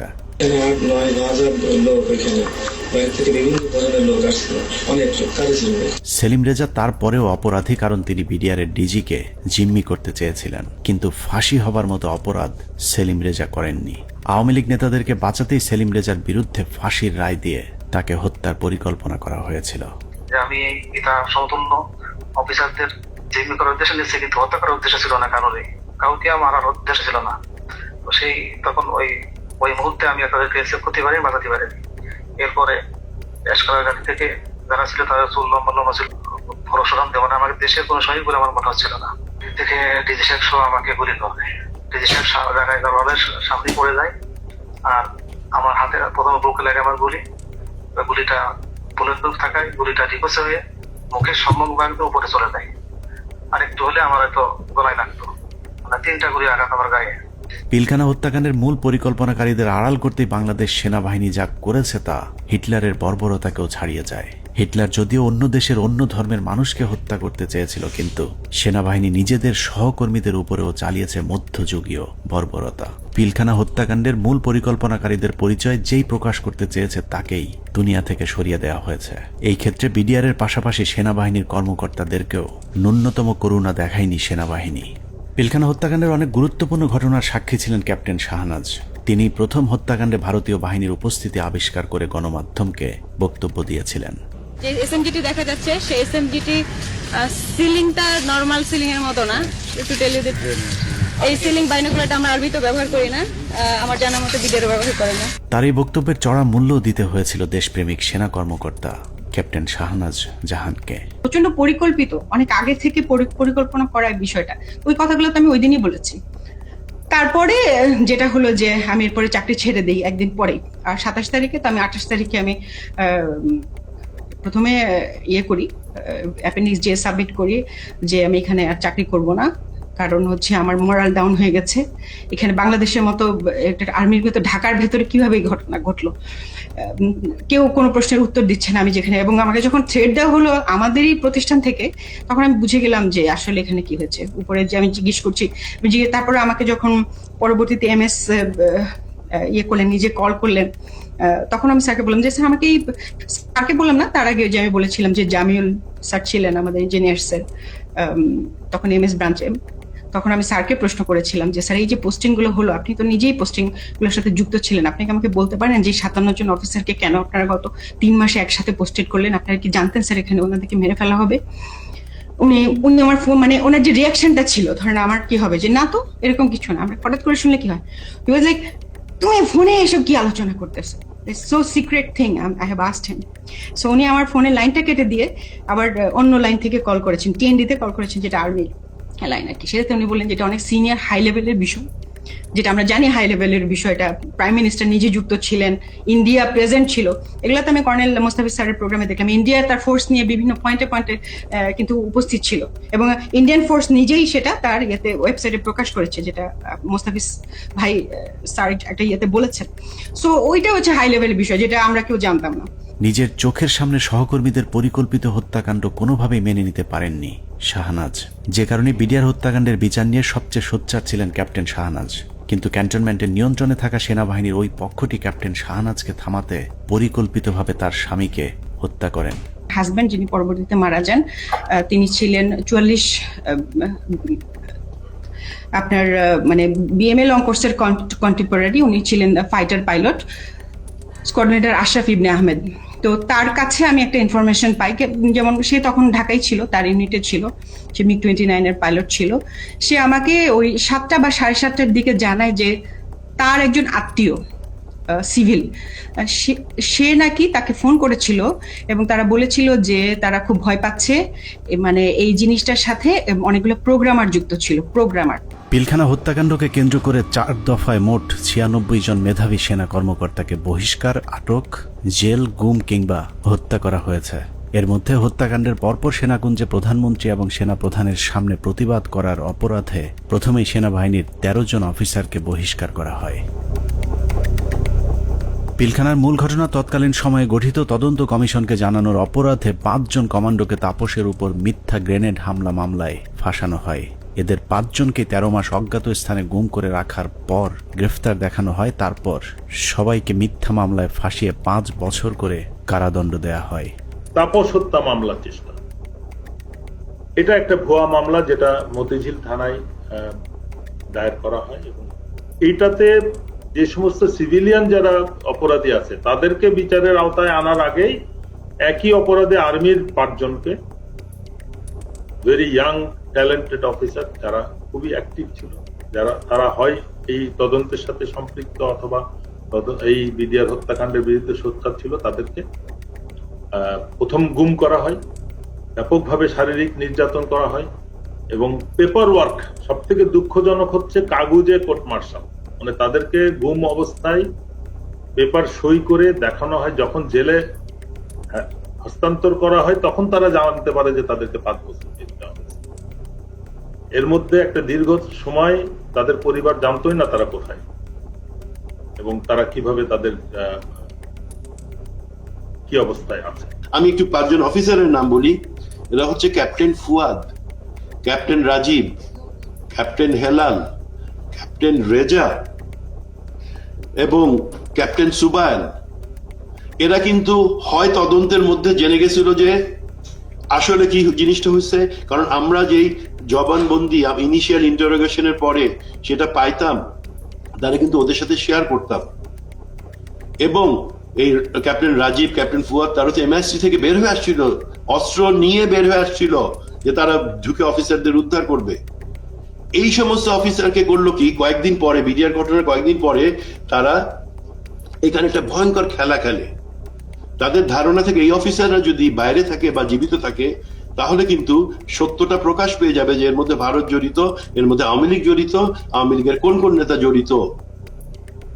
হঠাৎ করে ডিবির মনিরুল ইসলাম এবং র্যাবের তখন লেফটেন্যান্ট কর্নেল জিয়াউল হাসান, খুনি জিয়াউল হাসান, তারা প্রথম আলোর সাথে মিলে একটা চক্রান্ত করলো। চক্রান্তটা কিভাবে, এই যে 5 জন অফিসারের নাম বললাম তারা কিন্তু তখন বিভিন্ন দপ্তরে চাকরি করতেছে, তদন্তে সাহায্য করতেছে, তারা বেশি সবাই কমান্ডো, সবাই বাংলাদেশ সেনাবাহিনীর সব থেকে প্রশিক্ষিত অফিসার, পেশাদার অফিসার, তারা কাজ করতেছে তাদের অফিসে। প্রথম আলোর নিউজ আসলো যে তাপসের উপরে যে বোমা হামলা হয়েছে, মনিরুলের উদ্ধৃতি দিয়ে, মনিরুল প্রথম আলোকে দিয়ে এই চালটা চাললো যে যে তাপসের উপরে বোমা হামলা হয়েছে সেটাতে সম্ভবত আরো 7 জন জড়িত আছে যারা সেনাবাহিনীর অফিসার। তার 2 দিন পরে প্রথম আলো আবার একটা নিউজ ছাপলো, আবারও মনিরুলের উদ্ধৃতি দিয়ে, সেই মানে পুলিশের ডিবির মনিরুল, পরে যে সিটিআইটি অর সামথিং সেটার প্রধান ছিল, তার বুদ্ধিতে কি আসলো, এই সমস্ত অফিসারকে সেনা কর্তৃপক্ষ অ্যারেস্ট করছে এবং তাদেরকে জিজ্ঞাসাবাদে তারা স্বীকার করছে যে তাপসীর উপরে তারা গ্রেনেড হামলা চালাইছিল, বোমা হামলা চালাইছিল।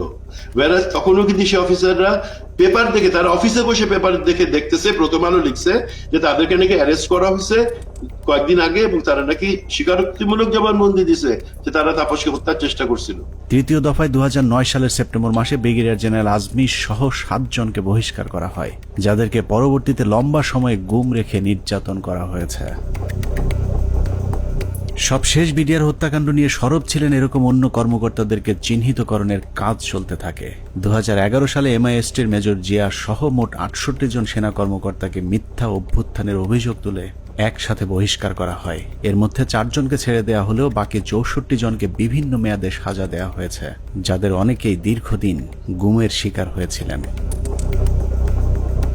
সবচেয়ে মর্মান্তিক পরিণতি হয়েছিল মেজর জেনারেল রফিক এবং কর্নেল শহীদের, যারা দুজন শেষ মুহূর্ত পর্যন্ত বিডিআর হত্যাকাণ্ডের মূল রহস্য উদ্ঘাটনের চেষ্টা চালিয়ে যাচ্ছিলেন। এই দুজন কর্মকর্তাকে যশোর থেকে জরুরি ভিত্তিতে প্রধানমন্ত্রী PSOFDর আদেশে ঢাকায় আসতে বলা হয়। হেলিকপ্টারে ঢাকায় আসার পথে সুপরিকল্পিতভাবে দুজনকেই হেলিকপ্টার ক্র্যাশের নাটক সাজিয়ে হত্যা করা হয়। পিলখানা হত্যাকাণ্ডের শেষ শিকার ক্যাপ্টেন তানভীরকে শেখ তাপসের গাড়িতে তুলে দেওয়ার পর তার ভাগ্যে কি ঘটেছে সেটা নিয়েও সেনাবাহিনী কোনো তদন্ত হতে দিতে চায়নি, যে কারণেই অন্য একজনের লাশ ক্যাপ্টেন তানভীর বলে দাফন করা হয়। সেনাবাহিনীর পক্ষ থেকে অপরিচিত একজনের কবরে তানভীরের নাম ফলক বসিয়ে দেওয়া হয়, কিন্তু তানভীরের পরিবার এখনো প্রিয় মানুষের অপেক্ষায়। বললো, এখন যদি তুই বাঁচতে চাস তাহলে তুই একটা লাশ নে। এখানে আমার শ্বশুর শাশুড়ি কোনোভাবেই তো মেনে নিল না, এমনকি ওই প্রোগ্রামে আমার আম্মুকে বললো যে আপনাকে ইয়ে করা হবে, MP করে দেওয়া হবে। আমার আম্মু ওখানে দাঁড়ালোই না। হ্যাঁ, আমার আম্মু চলে আসলো, 2টা ডেড বডি দাফন হলো। তো মেজর গাজ্জালি ভাইয়ের একটা লাশ দাফন হলো, 653 নাম্বার ওনার কবরটা। ওনার শাশুড়িকে হচ্ছে পরবর্তীতে আওয়ামী লীগের MP করা হলো। আমার আম্মু তো ডিনাই করলো, আমার আম্মু এটা মেনে নিল না। আর আমার শ্বশুরকে বললো যে আপনার ফরেন মিনিস্ট্রিতে জব দিবে। আমার দেবরকে ও তো দেশের বাইরে থাকে, বললো যে তাকে আনানো হোক, তাকে হচ্ছে সরাসরি ক্যাপ্টেন হিসাবে ঢুকিয়ে দিবে আর্মিতে। আমাদের আসলে কোনো ফ্যামিলি আমরা কম্প্রোমাইজড কখনোই হইনি। পিলখানা হত্যাকাণ্ডে একজন সামরিক গুরুত্বপূর্ণ সাক্ষীকে হত্যা করা হয়েছিল। তিনি হলেন নাসির উদ্দিন আহমেদ পিন্টু। পিলখানা হত্যাকাণ্ডে বিএনপিকে জড়াতেই আটক করা হয় পুরান ঢাকার জনপ্রিয় এই বিএনপি নেতাকে। এরপর জেলখানায় বিডিআর মামলার আসামিরা তাকে গুরুত্বপূর্ণ তথ্য জানিয়েছিলেন, যে কারণেই পিন্টুকে পরিকল্পিতভাবে হত্যা করা হয়। জেলখানায় যখন এরা এত তথ্য দিত আমাকে, তখন আমি খুব বিব্রত অবস্থায় পড়ি, কারণ আমি তো আসলে কিছুই করতে পারবো। আমি তাদের বলি, পিন্টু ভাই আছে, তাকে সব বলো। উনি তো প্রায় প্রতি সপ্তাহে উনি কোর্টে যান, কোর্টে গেলে তথ্যটা পাস করতে পারবেন, তোমাদের দায়িত্ব পিন্টু ভাইকে বলা। আমার বিশ্বাস, আমি ধারণ করি পিন্টু ভাই সকল তথ্য জানতেন জেলে থাকে, যে সবাই ওখানে আছে, এই জানার জন্য পিন্টু ভাই মারা গেছেন জেলে। হত্যাকাণ্ডের সব সাক্ষীদের নিশ্চিহ্ন করার এই পরিকল্পনা ছিল অত্যন্ত সুদীর্ঘ, বিস্তৃত। বিডিআর সদস্যদেরকে জিজ্ঞাসাবাদের নামে ধরে নিয়ে যাওয়া সেনা কর্মকর্তা, CIDর কর্মকর্তা আব্দুল কাহার আকন্দ সহ অন্য কর্মকর্তারা ডেথ সার্টিফিকেট এবং পোস্টমর্টেমের সাথে জড়িত সকলেই ছিল এই পরিকল্পনার অংশ। পিলখানা হত্যাকাণ্ডের সব সাক্ষীদের মুখ বন্ধ করবার পর শুরু হয় বিচার, যে বিচারের নামে বিডিআরের 18,519 জন জওয়ানের সাথে ইতিহাসের নিষ্ঠুরতম নৃশংসতা চালানো হয়েছে। এই মামলায় মূল পরিকল্পনাকারীদের বাঁচিয়ে দিয়ে সাক্ষীদেরকে করা হয়েছে খুন, খুনিদের করা হয়েছে সাক্ষী আর চোখে দেখেনি এমন সাক্ষীদের বর্ণনাতেই হয়েছে ফাঁসির রায়। উদুরপিণ্ডি বুদর ঘাড়ে চাপিয়ে সেনাবাহিনী তাদের অপকর্মের দায় চাপিয়ে দিয়েছে নিরীহ বিডিআরদের উপর। বিচারের নামে বিডিআরের উপর কতটা অবিচার করা হয়েছে তা দেখতে আমরা 2-1 ফাঁসির আসামির বিচারের নমুনা তুলে ধরলেই সবকিছু দিনের মতো পরিষ্কার হয়ে যাবে, যার শুরুটা করব পিলখানা হত্যা মামলার 1 নম্বর আসামিকে দিয়ে। অনুসন্ধানের শুরুতেই ডিএডি সৈয়দ তৌহিদের কথা বলেছিলাম, যিনি পিলখানা হত্যা মামলার 1 নম্বর আসামি। বলা হয়েছে পিলখানা হত্যাকাণ্ডের মূল পরিকল্পনাকারী তিনি। তার ব্যাপারে একটা গল্প সাজানো হয়েছিল। ডিএডি তৌহিদ নাকি ছিলেন জাহাঙ্গীর কবির নানকের বাল্যবন্ধু, তার সাথে মিলেমিশেই ঘটানো হয়েছে পিলখানা হত্যাকাণ্ড। এখন প্রশ্ন হলো, নানকের সাথে মিলেমিশে যদি ডিএডি তৌহিদ হত্যাকাণ্ড ঘটিয়ে থাকেন, তাহলে তৌহিদের যদি ফাঁসি হয়, নানক কিভাবে বেঁচে গিয়েছিলেন? আমার হাজবেন্ড কোনো মন্ত্রী, কোনো MP কারো বাসায় যায় নাই, কোনো মিটিং এ তার নাম নাই, কোথাও সে নাই। প্রধানমন্ত্রীর কাছে সে গেছে, এইখান থেকেই তার শুরু হলো। প্রধানমন্ত্রীর কাছে সে কিভাবে গেল, তাকে কিভাবে নিয়ে যাওয়া হইলো, পরবর্তীতে সে কি করলো, সবকিছুই তো কাগজে কলমে আসছে, তারপরও কেন তাকে 1 নম্বর আসামি বানাইয়ে এত বড় শাস্তি দেওয়া হইলো?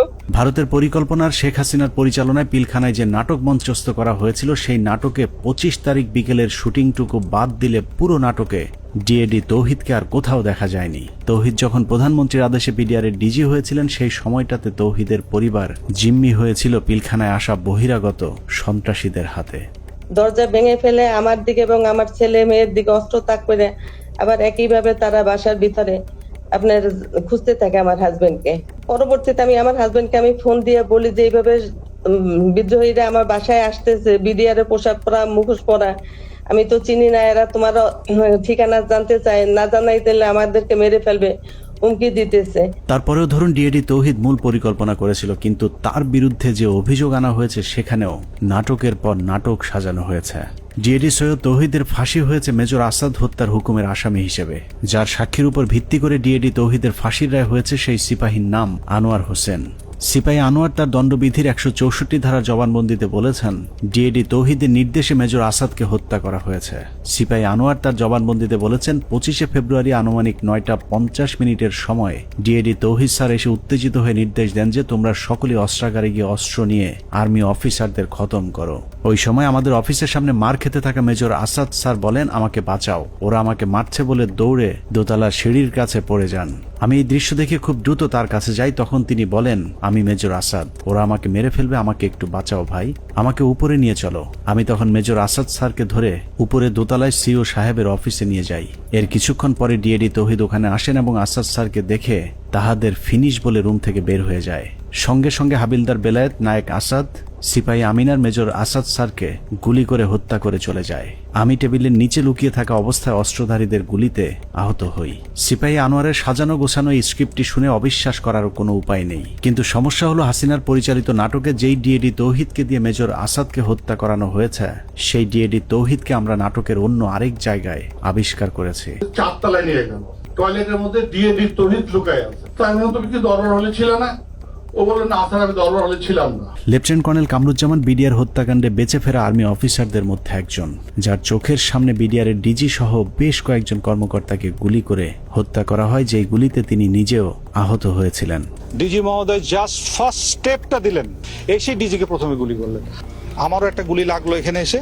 পিলখানা হত্যাকাণ্ডের অন্যতম সাক্ষী লেফটেন্যান্ট কর্নেল কামরুজ্জামান 25 ফেব্রুয়ারি তার সাথে ঘটে যাওয়া রোমহর্ষক অভিজ্ঞতার বর্ণনা দিয়েছেন। তার দেয়া সেই জবানবন্দিতে সকাল 9টা থেকে ধারাবাহিক ঘটনা প্রবাহ পড়তে পড়তে দুপুর 2টায় গিয়ে আটকে উঠি, কারণ কিছুক্ষণ আগে সিপাহী আনোয়ারের বর্ণনায় যে ডিএডি তৌহিদের কথা বলা হয়েছে সেই ডিএডি তৌহিদ সম্পর্কে মেজর কামরুজ্জামান যা লিখেছেন তা যেন বাংলা সিনেমার একই চরিত্রের ডাবল পার্ট।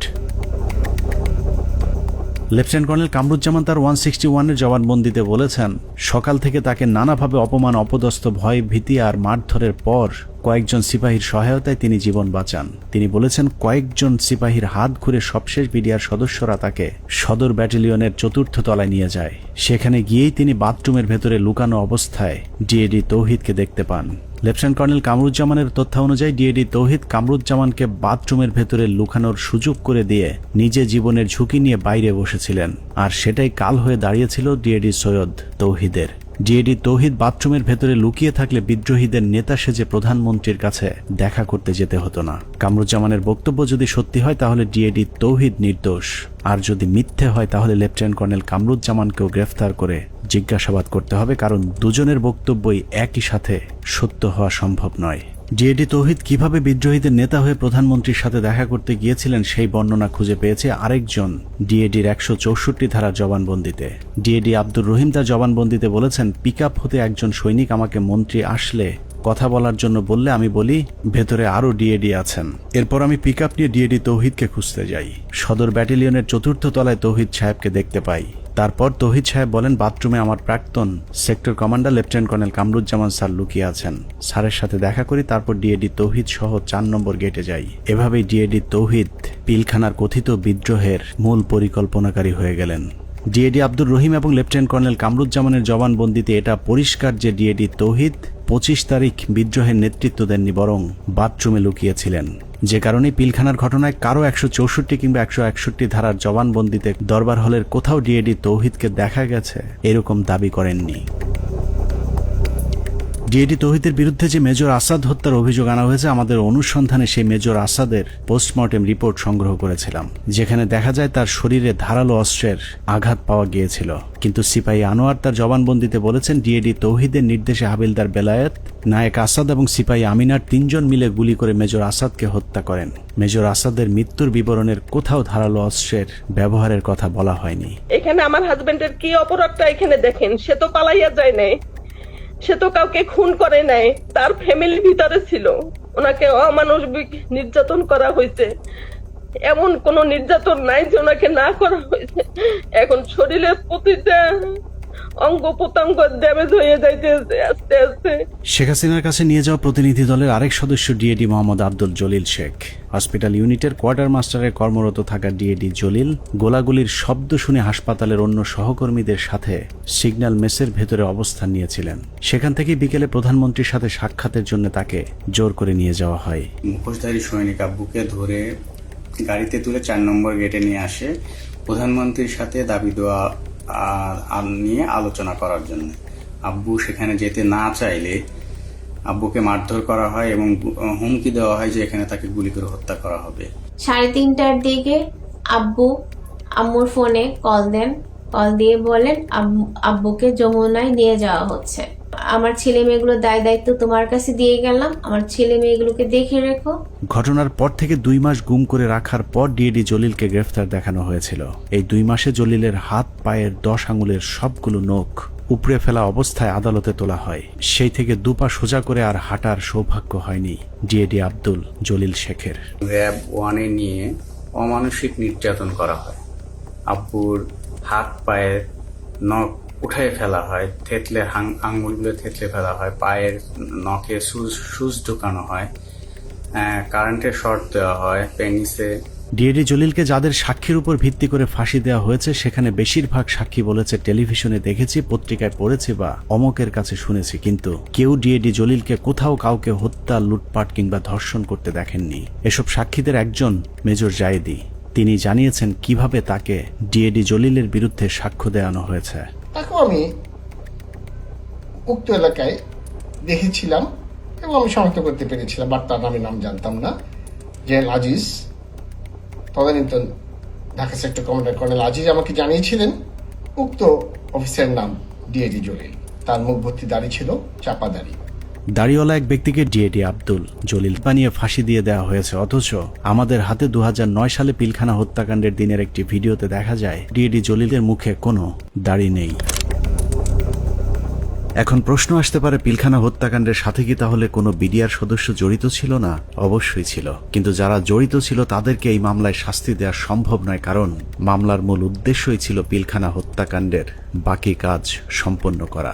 এখানে সিপাহী মাহিন এবং লেদার লিটনের মতো হত্যার মূল পরিকল্পনার সাথে জড়িত আসামিকে ভারতে পাঠিয়ে দেওয়া হয়েছে।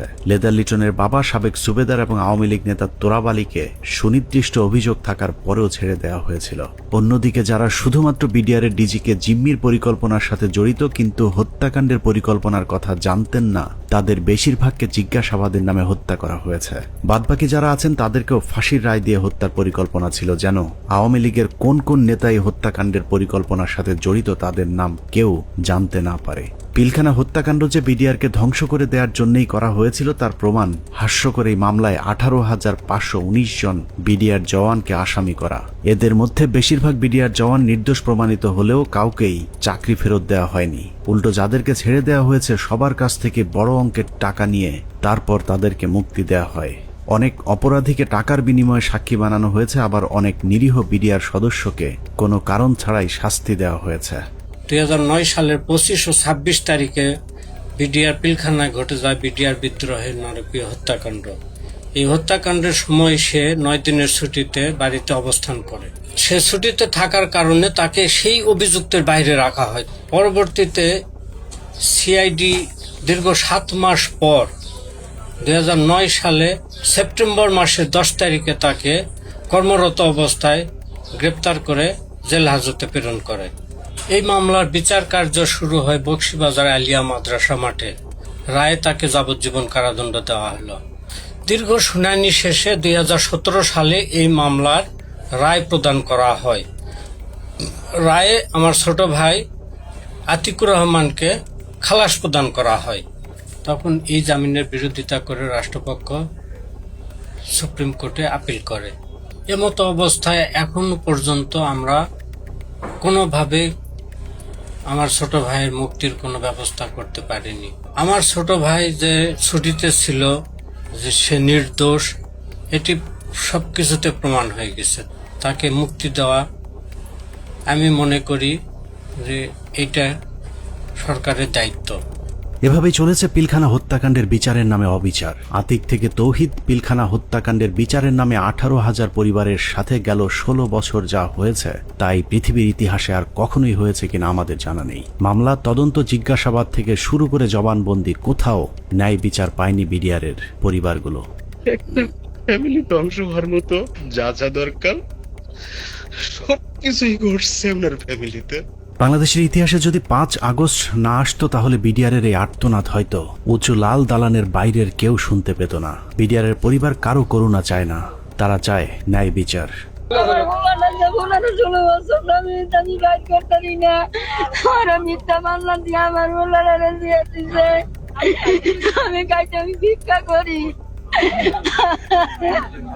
অনেক হয়েছে, আর না। পিলখানা হত্যাকাণ্ড নিয়ে নতুন করে কমিশন তৈরি হয়েছে। আমরা সেই কমিশনের কাছে সুষ্ঠু তদন্ত চাই।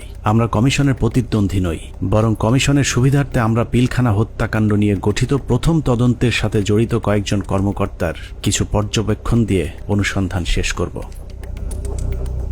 পিলখানা হত্যাকাণ্ডের পরের 2 সপ্তাহ সেনাবাহিনীর একটি অংশ সঠিকভাবে তদন্তের চেষ্টা করেছিল, কিন্তু সেই তদন্ত শেষ হবার আগেই তাদেরকে থামিয়ে দেওয়া হয়। আমি তদন্তকালে যেটা দেখলাম, কিছু বিষয় তদন্তে মনোযোগী হওয়ার কারণে কমিটির অন্যান্যরা আমাকে মোটামুটি একটা হোস্টাইল মেম্বার হিসেবে চিহ্নিত করে এবং অসহযোগিতা শুরু করে এবং আমার কার্যক্রমকে তারা ওপেনলি ডিসক্রেডিট করার চেষ্টা করে। এই পরিস্থিতিতে যখন তারা ব্যর্থ হয় তখন ব্রিগেডিয়ার রফিককে আমাদের তদন্ত কমিটির একজন সদস্য কোনো চাহিদা বা কোনো প্রয়োজন ছাড়াই আমার সিনিয়র তাকে সম্পৃক্ত করে, যেহেতু উনি সিনিয়র, উনি সম্পূর্ণ দায়িত্বটা নিয়ে নেন এবং পরবর্তীতে রিপোর্ট সাবমিট করেন। তদন্তকারী দল একটি বিষয় লক্ষ্য করেন যে পিলখানা হত্যাকাণ্ডে যাদেরকে হত্যা করা হয়েছে তাদের বেশিরভাগকে খুব সম্প্রতি বিডিআরে বদলি করা হয়েছিল। এই বদলির সাথে যারা সম্পৃক্ত ছিল তাদেরকে সন্দেহভাজন মনে করেন তদন্তকারী ওই সেনা কর্মকর্তারা। পিলখানা হত্যাকাণ্ডের বহুল আলোচিত নাম কর্নেল রেজা নূর, যিনি ঘটনার একদিন আগে একরকম জোর করে কর্নেল গুলজারকে র্যাব থেকে বিডিআরে পাঠান। পিলখানায় গন্ডগোলের খবর শুনে ঘটনাস্থলে যাওয়া প্রথম দলটি ছিল র্যাবের এডিজি রেজা নূর র্যাবের ওই দলটিকে পিলখানায় ঢুকতে বাধা দিয়েছিলেন। কর্নেল গুলজার ওই সময়টাতে র্যাবে পোস্টিং থাকলে পরিস্থিতি অন্যরকম হতে পারত। এইখানে মেইন গেটে শামসাররা ছিলেন, র্যাব 2 ছিল, মানে র্যাব 2 প্লাস হচ্ছে মানে শামসার অলরেডি বলেছেন যে মানে আয়ত্তের মধ্যেই ছিল, কিন্তু কোনোভাবেই অর্থাৎ রেজানুর খান স্যারের সঙ্গে উনি আবার মানে আমার আগের সিও ছিলেন, সেই হিসেবে স্যারের সঙ্গে আমারও কথা হয় যে স্যার এই ব্যাপার তো এটা আমরা ইয়ে করতে পারি, কোনোভাবেই মানে এটা অপারেশন করার কোনো মানে উনি কোনো পারমিশন দেননি। পিলখানা হত্যাকাণ্ডে শহীদদের একটা বড় অংশ ছিলেন যারা ভারতের সাথে ব্রহ্মারি এবং পাদুয়া যুদ্ধে অংশ নিয়েছিলেন, যে কারণে তদন্তকারীদের সন্দেহ আরো প্রকট হয়। অতএব হঠাৎ করে এতগুলো পোস্টিং কি কারণে কেন হয়েছিল সেটা খতিয়ে দেখতে হবে। তখন আমি স্যারকে প্রশ্ন করেছিলাম যে স্যার এই যে পোস্টিং গুলো হলো, আপনি তো নিজেই পোস্টিং গুলোর সাথে যুক্ত ছিলেন, আপনি কি আমাকে বলতে পারেন যে 57 জন অফিসারকে কেন আপনারা গত 3 মাসে একসাথে পোস্টেড করলেন? আপনারা কি জানতেন স্যার এখানে ওনাদেরকে মেরে ফেলা হবে? উনি আমার ফোন মানে ওনার যে রিয়াকশনটা ছিল, ধরেন আমার কি হবে যে না তো এরকম কিছু না, আমরা হঠাৎ করে শুনলে কি হয়, হি ওয়াজ লাইক তুমি ফোনে এসব কি আলোচনা করতেছো, it's so secret thing, I have asked হিম। পিলখানা হত্যাকাণ্ডের সময় আওয়ামী লীগের ছোট একজন নেতা বড় ভূমিকা পালন করেছিল, যার নাম মির্জা আজম। সেনাবাহিনীর সূত্র মনে করে মির্জা আজমের বোন জামাই শায়েখ আব্দুর রহমানকে ফাঁসিতে ঝুলানোর প্রতিশোধ হিসেবেই পিলখানা হত্যাকাণ্ডে যুক্ত হয়েছিলেন মির্জা আজম। উল্লেখ্য, বাংলা ভাই এবং শায়েখ আব্দুর রহমানকে জঙ্গি আস্তানা থেকে গ্রেফতারের মূল নায়ক ছিলেন কর্নেল গুলজার, যে কারণে পিলখানা হত্যাকাণ্ডের পর গঠিত তদন্ত কমিটি মির্জা আজমকে বিভিন্ন বিষয় নিয়ে জিজ্ঞাসাবাদও করেছিল। এই অফিসারগুলো সবাই অপারেশনাল ছিল, অপারেশনাল সাউন্ড ছিল, তাদেরকে সেরকম আর্মি ইনস্টিটিউশনগুলোতে না দিয়ে কেন বিজিবিতে দেওয়া হলো? এটা তার মানে তারা জানতো। এখানে সামরিক সচিবকে জিজ্ঞেস করা উচিত যে আপনাকে কে নির্দেশ দিয়েছিল এই পোস্টিং অর্ডারগুলো দেওয়ার জন্য। সো তাদেরকে আসলে আওতায় আনা উচিত। তাপস, মির্জা আজম, র্যাপিড ডিজি, এডিজি, দেন সামরিক সচিব, ডিজিএফআইডিজি, শেখ হাসিনা, মইনু আহমেদ, এরা প্রত্যেকেই ডাইরেক্টলি সম্পৃক্ত, কোনো সন্দেহ নেই। পিলখানা 3 ও 4 নম্বর গেটে আওয়ামী লীগের যে মিছিলটি হয়েছিল সেই মিছিলের নেতৃত্ব দেওয়া ব্যক্তিকে আটক করেছিল মেজর মনির, কিন্তু গুরুত্বপূর্ণ সেই আসামিকে কর্নেল সালেহ বাঁচিয়ে দেন। উল্টো ওই ব্যক্তিকে আটকের অপরাধে মেজর মনিরকে শাস্তি দেওয়া হয়। অতএব কর্নেল সালেহকে আটক করলেই জানা যাবে কেন তিনি সেই আসামিকে ছাড়িয়ে নিয়েছিলেন। ওই ছেলেটাকে যখন আমি আপনার অ্যারেস্ট করে নিয়ে আসছি, তো প্রতিমধ্যেই আমি একটা কাজ করেছিলাম, স্বাভাবিক কারণে আমি তখন কথাবার্তা বলতে থাকি, জিজ্ঞাসাবাদ করতে থাকি। তো আমি তখন তাকে একটা তাৎক্ষণিক জিজ্ঞাসাবাদ করেছিলাম যে তোমাকে কে আদেশ দিয়েছিল মিছিল করার জন্য। তো ছেলেটা খুব স্বাভাবিকভাবে বললো যে আমাকে তো ভাই বলছে। ভাই মানে কোন ভাই? বললো যে তাপস ভাই আমাকে বলছে যে তুমি একটা মিছিল নিয়ে ঢুকবা। তো আমি তো সেই ওনার কথা অনুযায়ী তো কথা বলতে পারি না, বলছে তো আমাকে করতে হয়। তো আমি তখন একটা মিছিল নিয়ে ওখানে ঢুকলাম, কিন্তু মিছিল নিয়ে ঢুকে যখন আমি বের হয়ে যাই, তো তখন ওই মিছিলের সাথে দেখলাম আমাদের যুবলীগের অনেক ছেলে পেলে, আমাদের এলাকার নেতাকর্মী তখন আমার মিছিলের সাথে বের হয়ে আসলো। পিলখানার লগবুক অনুযায়ী ঘটনার দিন সকাল 6:30 পিলখানার ভেতরে প্রবেশ করেন এবং 7টায় বেরিয়ে আসেন তৎকালীন শিল্পমন্ত্রী দিলীপ বড়ুয়া। আধা ঘন্টার সময় তিনি কাদের সাথে কি কথা বলেছেন সেটা বের করতে হবে। আওয়ামী লীগের সাবেক আরেক এমপি মুশতাক আহমেদ রুহির সরাসরি হত্যাকাণ্ডে জড়িত থাকার প্রমাণ পেয়েছিল সেনাবাহিনীর ওই তদন্তকারী দলটি, যে কারণে তাকে উত্তরা থেকে গ্রেফতার করেছিলেন র্যাব 1-এর সিও মেজর মনির, কিন্তু আটকের কয়েক ঘন্টার মধ্যেই তাকে ছাড়তে বাধ্য করা হয়। আওয়ামী লীগের আরো ডজনখানেক মন্ত্রী প্রতিমন্ত্রীর নাম জিজ্ঞাসাবাদের তালিকায় ছিল, কিন্তু তাদের বিরুদ্ধে পরবর্তীতে কোনো ব্যবস্থা নেওয়া হয়নি। এর মধ্যে সাবেক স্বরাষ্ট্র প্রতিমন্ত্রী সোহেল তাজ ছিলেন অন্যতম সন্দেহভাজন পরিকল্পনাকারী, যিনি পর্দার আড়ালে থেকে ঠান্ডা মাথায় ভারতীয় গোয়েন্দা সংস্থার সাথে যুক্ত হয়েছিলেন। সেনাবাহিনী সূত্র জানিয়েছে সোহেল তাজ পিলখানা হত্যাকাণ্ডের আগে বিদেশে যাবার কথা বললেও সে ঢাকা বিমানবন্দর থেকে সিলেটে গিয়ে সেখান থেকে আবারও হেলিকপ্টারে ঢাকায় ফেরত আসেন। পিলখানার ঘটনায় ভারতের সাথে যোগাযোগ রক্ষায় গুরুত্বপূর্ণ ভূমিকা পালন করেছেন সোহেল তাজ। তদন্ত কমিটি সোহেল তাজের পাসপোর্ট চেক করলেই প্রমাণ হয়ে যাবে তিনি আদৌ ওই সময়টাতে দেশের বাইরে অবস্থান করেছিলেন কিনা। পিলখানা হত্যাকাণ্ডের মতো এত ভয়ঙ্কর একটি সরকারি পরিকল্পনার সময় সোহেল তাজ কোথায় ছিলেন, তার ভূমিকাই বা কি ছিল তা পরিষ্কার হওয়া প্রয়োজন। বলা হয়ে থাকে সোহেল তাজ ঠিক ঘটনার আগে দেশের বাইরে অবস্থান করছিলেন। যদি সেটাও হয়ে থাকে তাহলে তিনি হঠাৎ করে কেন দেশের বাইরে চলে গেলেন? হত্যাকাণ্ডের এই পরিকল্পনা তিনি দেশবাসীকে না জানিয়ে কেন আত্মগোপনে ছিলেন সেটাও খতিয়ে দেখা প্রয়োজন। রাজনৈতিক সম্পৃক্ততাটা স্পষ্ট হয়ে যায় আস্তে আস্তে। এর মধ্যে সব থেকে বেশি ইনভলভ ছিলেন ব্যারিস্টার তাপস, হাজারীবাগ এলাকার এমপি নির্বাচিত হন যিনি। এছাড়া আর যারা ছিলেন, নানক আজম, অ্যাডভোকেট কামরুল, শেখ সেলিম, সোহেল তাজ, ওয়ারেসাত বেলাল, রুহি, দেন মাহবুবা রাগিনী, শেগুপ্তা ইয়াসমিন এমিলি এবং সুবেদার তোরাবালি অবসরপ্রাপ্ত বিডিআরের সদস্য। ভারতীয় পরিকল্পনার বাস্তবায়নের বাংলাদেশ প্রান্তে নেতৃত্ব দিয়েছেন স্বয়ং শেখ হাসিনা নিজে। সকাল থেকে শেখ হাসিনা 3 বাহিনীর প্রধানকে নিয়ে যমুনায় অবস্থান করেছেন। ভারতীয় পরিকল্পনা বাস্তবায়নে শেখ হাসিনা সার্বক্ষণিক ভারতের সাথে যোগাযোগ রক্ষা করেছেন এবং যে কোনো পরিস্থিতিতে শেখ হাসিনাকে বাঁচানোর জন্যও ভারতীয় এয়ারফোর্স প্রস্তুত ছিল বলে প্রমাণ পেয়েছিল সেনা কর্মকর্তারা। 6 প্যারাশুট রেজিমেন্ট, এটা হচ্ছে গিয়ে, এটার লোকেশন হচ্ছে গিয়ে আপনার কলকাতায় কালিকমন্দ এয়ারপোর্ট, এয়ার স্ট্রিপে। ওরা স্পিয়ার হেডের নিরাপত্তায় থাকে। ওইখানে একটা কোম্পানি ছিল, ওই কোম্পানি কমান্ডার ছিলেন মেজর কামালদীপ সিং। তাদের একটা রেজিমেন্ট, প্যারাশুট রেজিমেন্ট, 5টার সময় যখন তারা রেডি হয় একটা কোম্পানি, 8টার মধ্যে তাদের একটা ফুল রেজিমেন্ট রেডি হয়। যে রেজিমেন্ট পরবর্তী আমরা জানতে পারি যে ওই রেজিমেন্টের এইম ছিল ঢাকা এয়ারপোর্ট, তেজগাঁও এয়ারপোর্ট এবং গণভবনে অপারেশন করা এবং নিরাপদভাবে তখনকার স্বৈরাচারী প্রাইম মিনিস্টারকে এক্সট্রিকেট করার জন্য। সবশেষ পিলখানা হত্যাকাণ্ডের পরিকল্পনা বাস্তবায়ন এবং হত্যাকাণ্ডের ধামাচাপা দেওয়ার দায়িত্বে যারা ছিল তাদের সবাইকে গ্রেফতার করে বিচারের আওতায় আনতে হবে। সেনা প্রধান হিসেবে জেনারেল মঈনকে এর দায় অবশ্যই নিতে হবে, যিনি শেখ হাসিনার পাশে বসে পিলখানায় সেনা হত্যার ঘটনা পর্যবেক্ষণ করেছিলেন। পিলখানা হত্যাকাণ্ডে সরাসরি সম্পৃক্ত লেফটেন্যান্ট জেনারেল সিনা ইবনে জামালি, যিনি পিলখানার বিভিন্ন গেটে অবস্থান নেওয়া র্যাব ও সেনাবাহিনীর সদস্যদেরকে ভেতরে অভিযান চালাতে বাধা দিয়েছিলেন। তৎকালীন ডিজিএফআই এবং এনএসআই প্রধান দুজনেই এই পরিকল্পনার অংশ। বিশেষ করে ডিজিএফআই এর তৎকালীন মহাপরিচালক মেজর জেনারেল মোল্লা ফজলে আকবর হত্যাকাণ্ডের পর খুনিদের পিলখানা থেকে বের করে দেওয়ার বিষয়টি সেনাবাহিনীর চোখের সামনেই ঘটেছে। খুব নাটকীয়ভাবে বিডিআর এর ভেতরে বিভিন্ন ইলেকট্রিসিটি লাইন কেটে দিয়ে গেট খুলে দেওয়া হয় ইচ্ছা করে, যাতে সৈনিকরা পালিয়ে যেতে পারেন। তো সেই সময় আমি বলেছিলাম যে র্যাবের এক অফিসার ক্যাপ্টেন আশিক স্যার, যিনি ইঞ্জিনিয়ার্সে আমাদের সাথে ছিলেন, ক্যাপ্টেন আশিক স্যার আবার আমার সাথে 8 ইঞ্জিনিয়ার্সে চাকরি করেছেন রংপুর ক্যান্টনমেন্টে। এরপর ওনার র্যাবে পোস্টিং, কিন্তু আমি স্যারকে চিনতাম। স্যার কিছু সৈনিককে যখন পালিয়ে যাচ্ছে উনি না বুঝে ওদেরকে ধরে নিয়ে আসেন পিকআপে করে, র্যাবের পিকআপে করে আমাদের আবাহনী মাঠে আসেন। তো ওইখানে কিছু ওই সময় একদম ফার্স্ট হ্যান্ড ওদের মুখ থেকে তো আমরা কিছু সাক্ষী কথাবার্তা শুনে ফেলতে পারি। এই ভয়ে আমি ধারণা করি যে ওখানে আমার মনে আছে যে এরকম অনেক অফিসাররা, অনেক সৈনিকরা আমরা দাঁড়িয়ে আছি, ওর মধ্যে স্যার আসলেন পিকআপে করে তাদেরকে নিয়ে। তখন ওই অন্ধকারের ভেতরে এদিকে তো আমরা খুব অস্থির, প্রচন্ড সবাই ইমোশনাল, কি হচ্ছে ভিতরে এগুলো নিয়ে যখন আমরা চিন্তা করছি বা কথা বলছি, সেই সময় দুজন সিনিয়র অফিসার ওনারা দুইটা ক্যাম্প স্টুল নিয়ে এক জায়গায় বসায় এবং ওনাদেরকে দেখে খুবই শান্তই মনে হচ্ছে, খুব একটা যে ওনারা চিন্তিত বা পায়চারি করছেন এরকম না। তা আমি আবার আমার পরিচিত আরেক সিনিয়র স্যারকে বললাম যে স্যার এই স্যার দুজন কারা, যে একটু দূরে বসে আছে, বোঝা যায় যে অনেক সিনিয়র, আমাদের সিনিয়র লেভেলের কেউ হবেন, মেজর জেনারেল বা তার উপরে। উনি বললেন যে ওই যে ডান পাশে যাকে দেখতেছো উনি হচ্ছে ডিজিএফআই, আর ওই পাশে যে দেখতেছো বাম পাশে উনি ডিজিএনএসআই।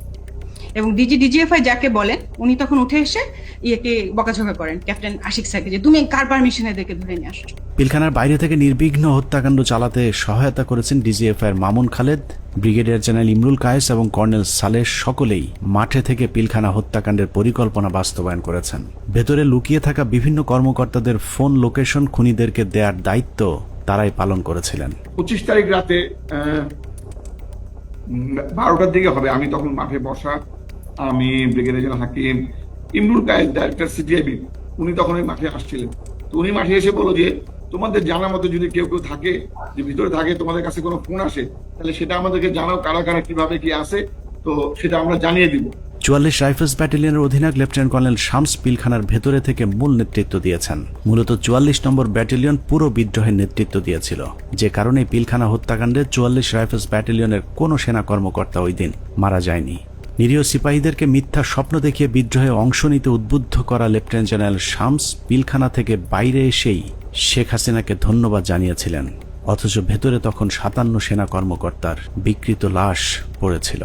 পিলখানা হত্যাকাণ্ডের পুরস্কার হিসেবে লেফটেন্যান্ট কর্নেল শামসকে পরবর্তীতে সেনাবাহিনীর গুরুত্বপূর্ণ পদে পদায়ন করা হয়েছিল, যা অত্যন্ত রহস্যজনক।